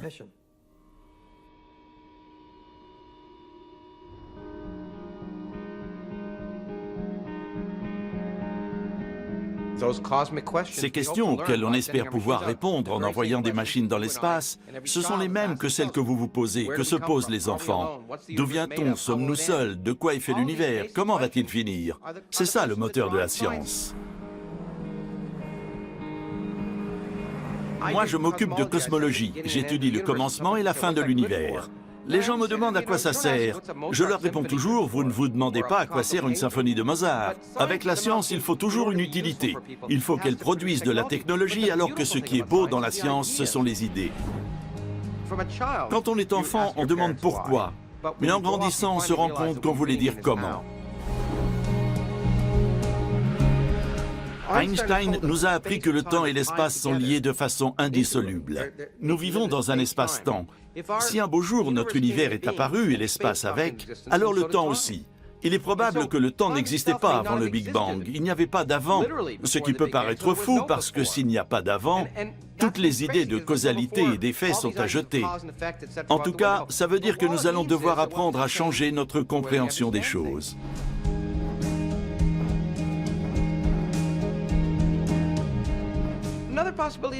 Et si notre Big Bang n'en était qu'un parmi tant d'autres qui se produisent dans ce qu'on appelle maintenant un multivers? C'est un changement de perspective qui nous rend encore plus insignifiants. Nous étions déjà assez insignifiants quand nous tournions autour du Soleil, au milieu de nulle part, parmi des centaines de milliards d'autres galaxies, mais plus encore maintenant qu'on sait que ce qu'on croyait être notre univers n'est qu'un espace insignifiant au milieu de quelque chose de beaucoup plus vaste. La science nous éloigne de plus en plus du centre de l'univers, du cœur de l'action.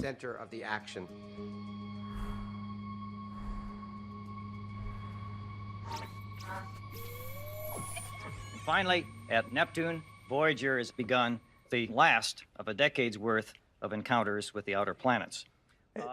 Après ça, il a fallu 3 ans et demi pour atteindre Neptune. On a dû reprogrammer le vaisseau, lui apprendre de nouvelles parades pour fonctionner dans cet environnement encore plus sombre et plus froid. Si la Terre est située à 1 unité astronomique du Soleil, il faut savoir que Neptune est à 30 fois cette distance. Lorsque nous avons lancé Voyager, il n'y avait aucun moyen technique d'envoyer des images sur 30 unités astronomiques. Ces moyens sont arrivés après. Il a donc fallu reprogrammer le vaisseau et prévoir 2 antennes de 34 mètres pour les ajouter à une antenne de 70 mètres. On a dû utiliser la totalité du radiotélescope du Nouveau-Mexique, soit 27 antennes, pour recueillir les signaux très faibles du fait de la distance. Les survols de Jupiter, Saturne et Uranus avaient accéléré le vaisseau, qui allait maintenant encore plus vite, donc une très forte pression et une seule chance.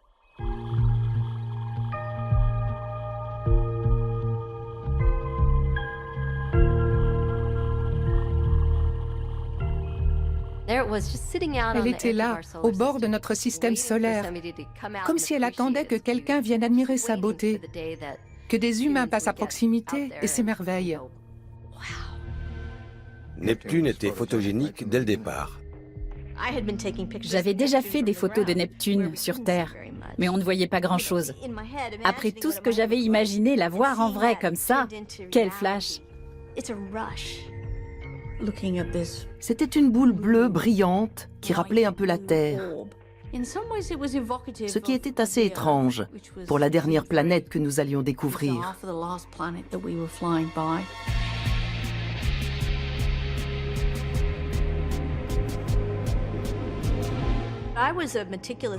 Je prenais beaucoup de notes dans des carnets avec des petits commentaires. Je faisais des croquis, une tache noire, une couche de nuages, avec des « waouh » et des points d'exclamation partout, des dessins, des flèches. Le plus surprenant, c'était une immense tache sombre. Personne ne s'attendait à la trouver là. C'était énorme, comme un trou dans la planète. On l'a donc appelée la Grande Tache Noire, parce qu'on n'est pas très inventif pour les noms.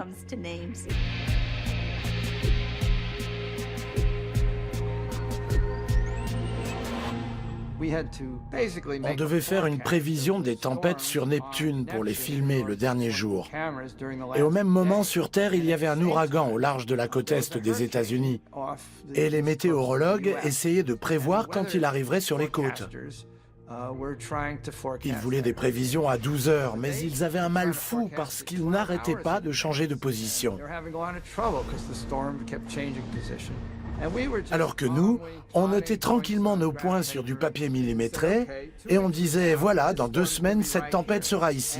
Et souvent, c'était le cas.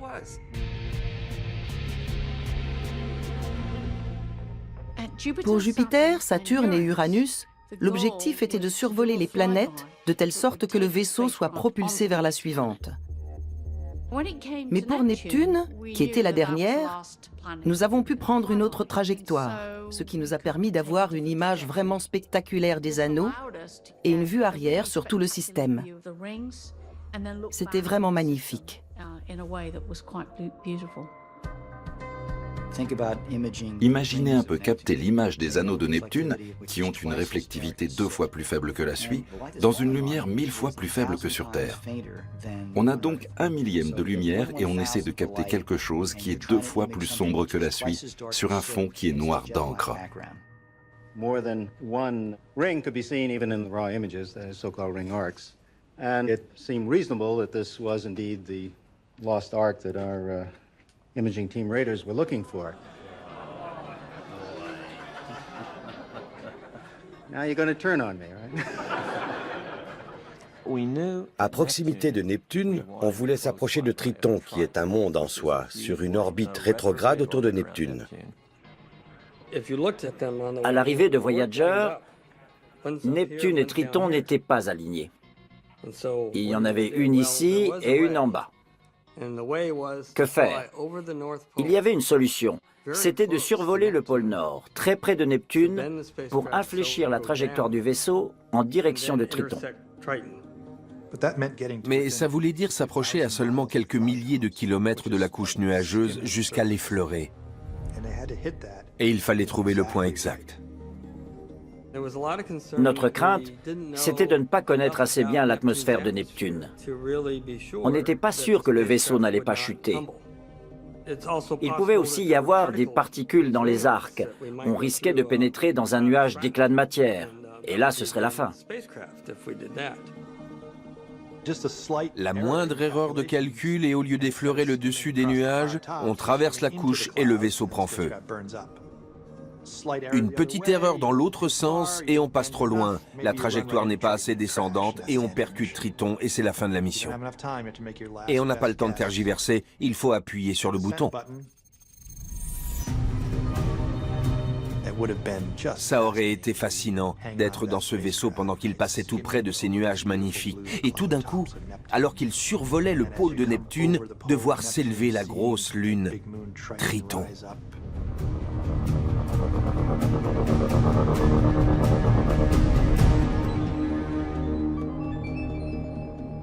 Après un voyage de plusieurs milliards de kilomètres, se retrouver à quelques kilomètres seulement de là où on voulait aller, c'est vraiment remarquable. En plein dans le mille. L'hémisphère sud de Triton est entièrement recouvert de glace d'azote. En le survolant, on a pu repérer des traces à la surface de la calotte polaire. On cherchait à assembler un puzzle représentant la surface de Triton. Mais certaines pièces ne s'alignaient pas très bien. C'était le cas de 2 traînées sombres en particulier. Larry se grattait la tête. Je ne comprends pas ce qui se passe. C'est un spécialiste mondial des planètes et des lunes et il ne comprenait pas.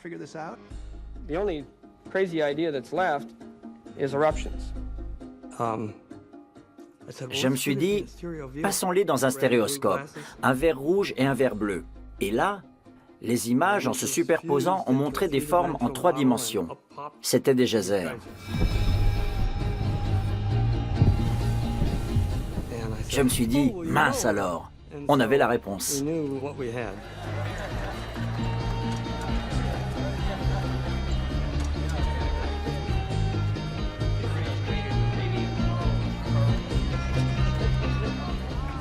Des panaches, des geysers noirs qui crachaient quelque chose.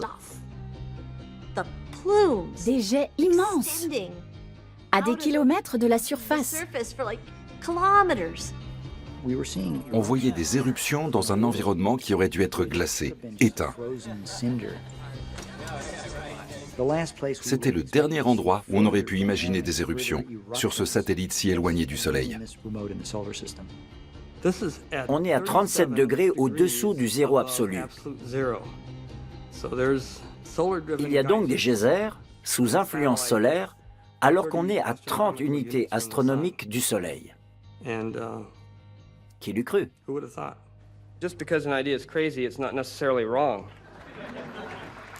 On savait que c'était la dernière planète que Voyager allait explorer. Et donc, le temps qu'on passait ensemble, en équipe, où on observait les images, où on en discutait, où on se côtoyait, ce temps-là en était encore plus précieux.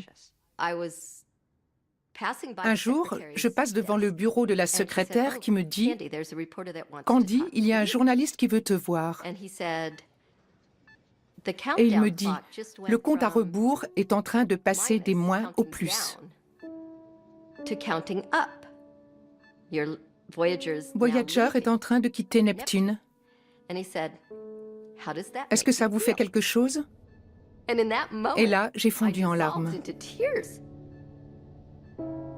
Après ce dernier survol, Voyager nous a montré ce magnifique croissant, Neptune et Triton. Et là, on a tous compris que c'était la fin de la partie planétaire de cette aventure. C'était la dernière escale. La dernière chose à voir dans notre système solaire était derrière nous. On venait de passer de la mission planétaire à la mission interstellaire de Voyager. De toutes ces images, c'était la plus émouvante parce que c'était une image d'adieu. We could have enhanced the color a bit to make a somewhat prettier picture, but out of respect to the Voyager spacecraft, we decided to show it to you just as it is.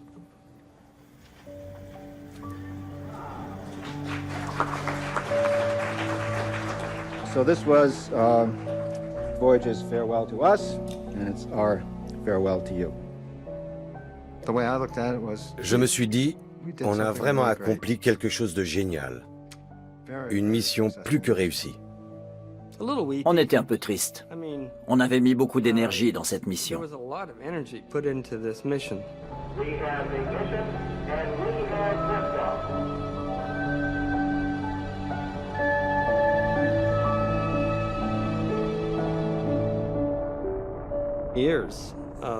Des années d'efforts intenses.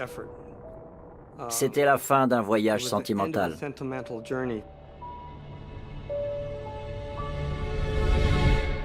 On a réussi.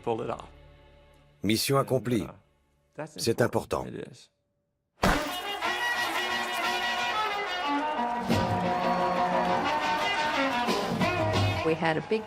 On a fait une grosse fête au labo, le pot de départ de Voyager. Chuck Berry est monté sur les marches de notre bâtiment administratif pour chanter Johnny B. Good en faisant le Duck Walk. Chuck Berry était présent à cette grande fête et il a chanté Johnny B. Good. La star de la soirée, Chuck Berry, est sorti de derrière le bâtiment 180 et il a joué Johnny B. Good. On s'est tous mis à danser. C'était merveilleux. Ed Stone dansait aussi. Ça valait le coup d'œil, tout le monde dansait. Un vrai moment de rock pour souhaiter bonne route à Voyager.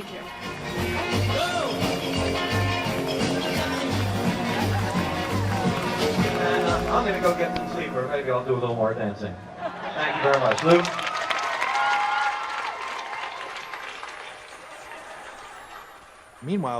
Pendant ce temps, Voyager 1 poursuivait sa route, de plus en plus loin de nous. Certaines personnes de l'équipe, dont Carl Sagan, ont eu une idée avant d'éteindre les caméras. Et si on les tournait vers le Soleil pour prendre une photo de notre système solaire tel qu'on ne l'a encore jamais vu? Mais tout le monde n'était pas d'accord. Ils ne voulaient pas le faire. Ils ne voyaient pas l'intérêt de prendre une photo de la Terre, de Jupiter et de tout le reste, où on ne verrait que des points lumineux minuscules. Têtu comme il est, Carl est remonté jusqu'à l'administrateur de la NASA et il lui a demandé de mandater le laboratoire pour prendre cette série de clichés. Aucun objectif scientifique. Zéro.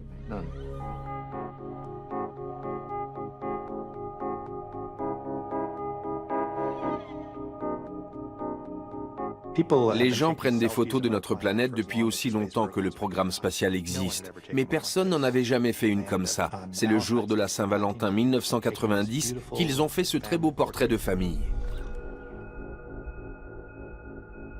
On a fait le portrait de chacune des planètes et j'étais la première à les regarder. Je connaissais les moindres taches, les moindres imperfections. Mais après inspection, je me suis dit, mais où est la Terre ? Comment a-t-on pu ? Il y avait beaucoup de traînées lumineuses sur cette photo, et j'ai fini par repérer que la Terre était dans l'un de ces raies de lumière.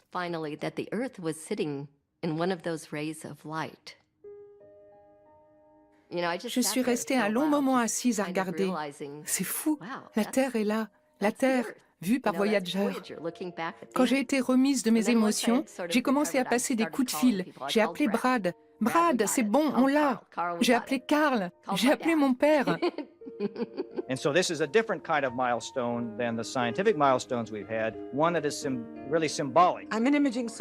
En tant qu'ingénieur en imagerie scientifique, j'ai commencé par me dire « Dommage, ça n'a pas donné ce qu'on espérait ».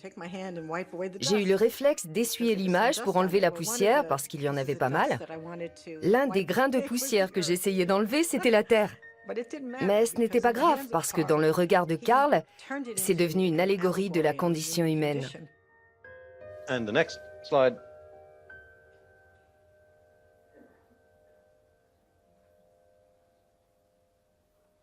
The Earth in a sunbeam.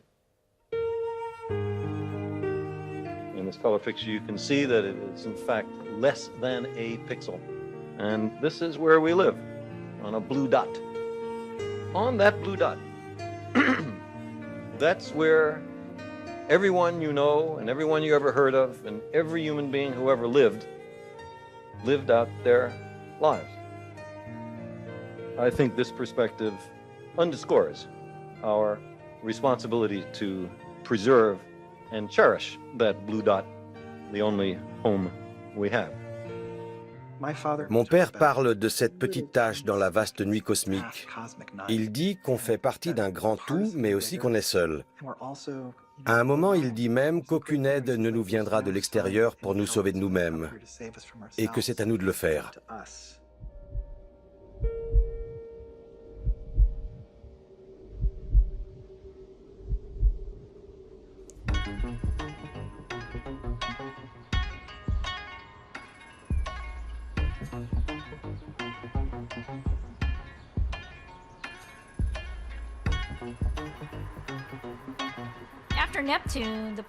Après Neptune, le programme a continué, mais d'une façon très différente. Les sondes n'avaient plus de rendez-vous prévus, elles avançaient tout droit vers l'espace interstellaire, dont personne ne savait vraiment où il commençait.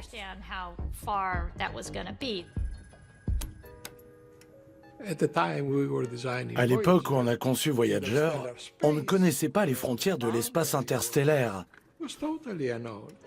Il fallait alors qu'on s'occupe de cette deuxième mission. Est-ce qu'on va booster le vaisseau pour lui permettre de sortir de notre système solaire et d'aller explorer le reste de la galaxie? Mais on ne savait pas si c'était encore loin. Encore un monde inconnu. Goldstone, Voyager Ace. Voyager Ace, Goldstone. Please turn command modulation on at 1800. Goldstone copies 1800 for command model. That is affirmed.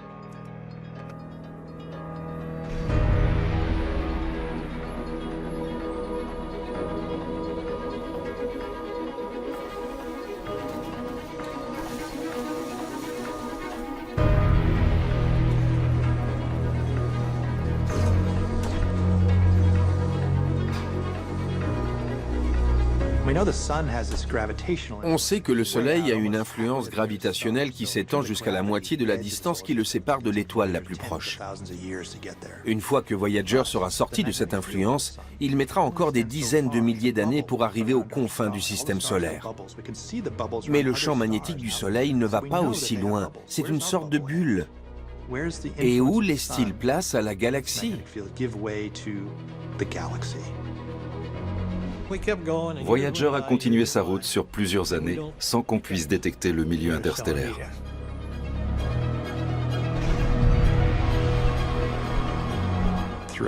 À la fin des années 1990, on n'avait toujours pas trouvé les limites de la bulle. À la fin des années 2000 non plus. Et puis enfin, en 2012, sur Voyager 1, qui est le plus rapide et donc le plus éloigné, on a commencé à voir de drôles de manifestations sur nos écrans. Le champ magnétique du Soleil était en train de changer de direction. Les particules emprisonnées n'étaient plus les mêmes. On voyait de drôles de pics. Puis tout est redevenu normal. Et puis un beau jour, abracadabra, en août 2012, tout a changé. On est sorti de la bulle. Voyager 1 a quitté notre système solaire. C'était le premier objet construit par l'homme à se retrouver dans l'espace interstellaire. Major historic announcement by NASA just a short time ago confirming the Voyager spacecraft. Voyager as in the thing that launched way back in 1977, exploring the moons, exploring the planets. Well, it has entered interstellar space. NASA says that Voyager 1 has become the first man-made object to reach interstellar space, the cold, dark region between stars. And we've slipped the outermost grasp of our solar system with Voyager 1, the first human-made object to venture into interstellar space. C'est une sacrée réussite. Quand on y pense, c'est historique. Notre premier pas en dehors de notre bulle, cette bulle qui entoure toutes les planètes et la Terre en particulier depuis toujours.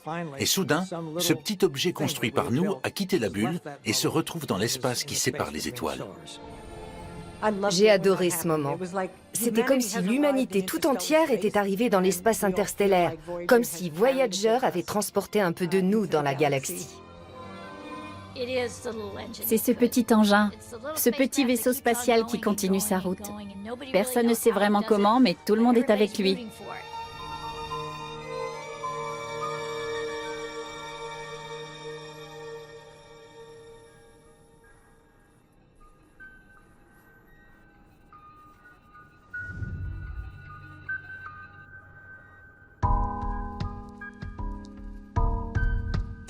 Il n'y aura plus jamais de mission de ce type. C'était la première et la dernière. Les deux vaisseaux sont rarement loin de mes pensées. Il y a toujours un petit morceau de moi qui se demande où ils se trouvent ce soir. Chaque fois que j'observe les étoiles, je regarde dans leur direction. Nous appartenons à la génération qui a réussi à envoyer un objet dans l'espace. Un objet qui va non seulement nous survivre, mais survivre à notre étoile. Dans 4 milliards d'années, quand notre Soleil se transformera en une géante rouge, Voyager continuera son bonhomme de chemin au milieu des étoiles, avec les musiques de notre génération. Chuck Berry sera dans les étoiles.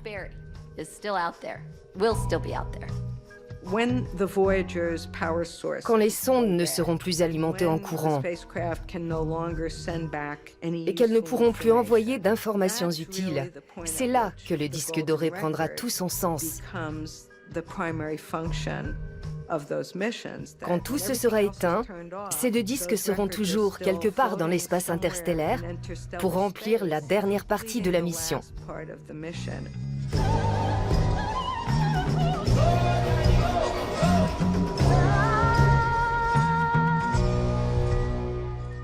Je pense que le message, c'est le vaisseau lui-même, le vaisseau et sa technologie.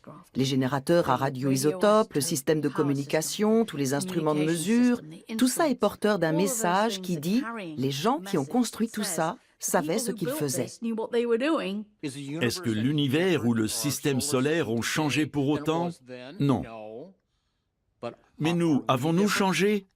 Et comment? La fièvre des découvertes. Atteindre l'héliopause, réaliser le grand tour. Notre bébé est un champion. Voyager 1 et Voyager 2 vont être en orbite autour du centre de la Voie lactée avec toutes les étoiles. Tous les 250 millions d'années environ, ils accompliront un tour complet. Il n'y a pas de vent, pas d'eau, pas d'intempéries, pas de planètes qu'elles risquent de percuter, pas de ceinture d'astéroïdes ni de comètes. Et sur des milliers, des millions, des milliards d'années, les vaisseaux devraient rester intacts. Pour l'instant, le Soleil est encore l'étoile la plus brillante dans le ciel de Voyager, mais pas de beaucoup. Puis son intensité va diminuer. Il ne brillera pas plus que les autres étoiles de la galaxie. Et au bout d'un temps infini, une autre étoile s'approchera, plus brillante. Puis, elle aussi s'assombrira. C'est un peu comme si on se trouvait sur un canot de sauvetage dans l'Atlantique la nuit. On verra peut-être un navire passer au loin ou pas. C'est ça l'avenir de Voyager, pour les milliards d'années à venir.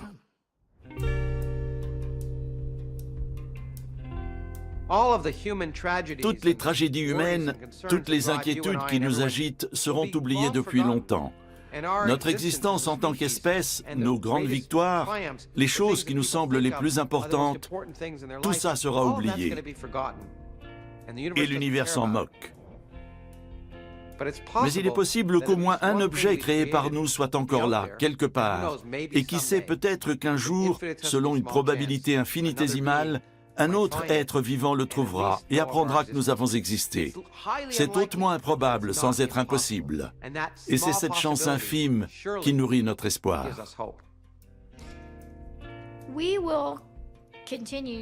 Nous allons recevoir des signaux de Voyager aussi longtemps que ce sera possible. Mais il y aura un jour où nos antennes ne capteront plus rien.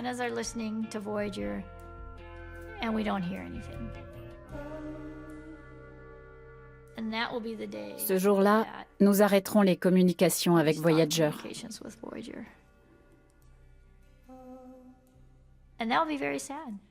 Et ce sera très triste. Quel que soit le nombre d'années qu'aura duré la mission, 45, 50 ou 55 ans, ce sera très, très triste. Ce sera le silence, sans qu'on ait pu se dire au revoir.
Si un extraterrestre entendait ma voix et que j'étais encore là pour l'apprendre, je serais aux anges. Je sauterais de joie. Comment vous dites? Elle. Elle? Oui, la sonde. Non. Je sais que c'est la mode, mais je trouve ça trop anthropomorphique. Les machines n'aiment pas être comparées aux hommes ou aux femmes. J'ai toujours rêvé de faire ça. Prêt? Séquence 23, 7e.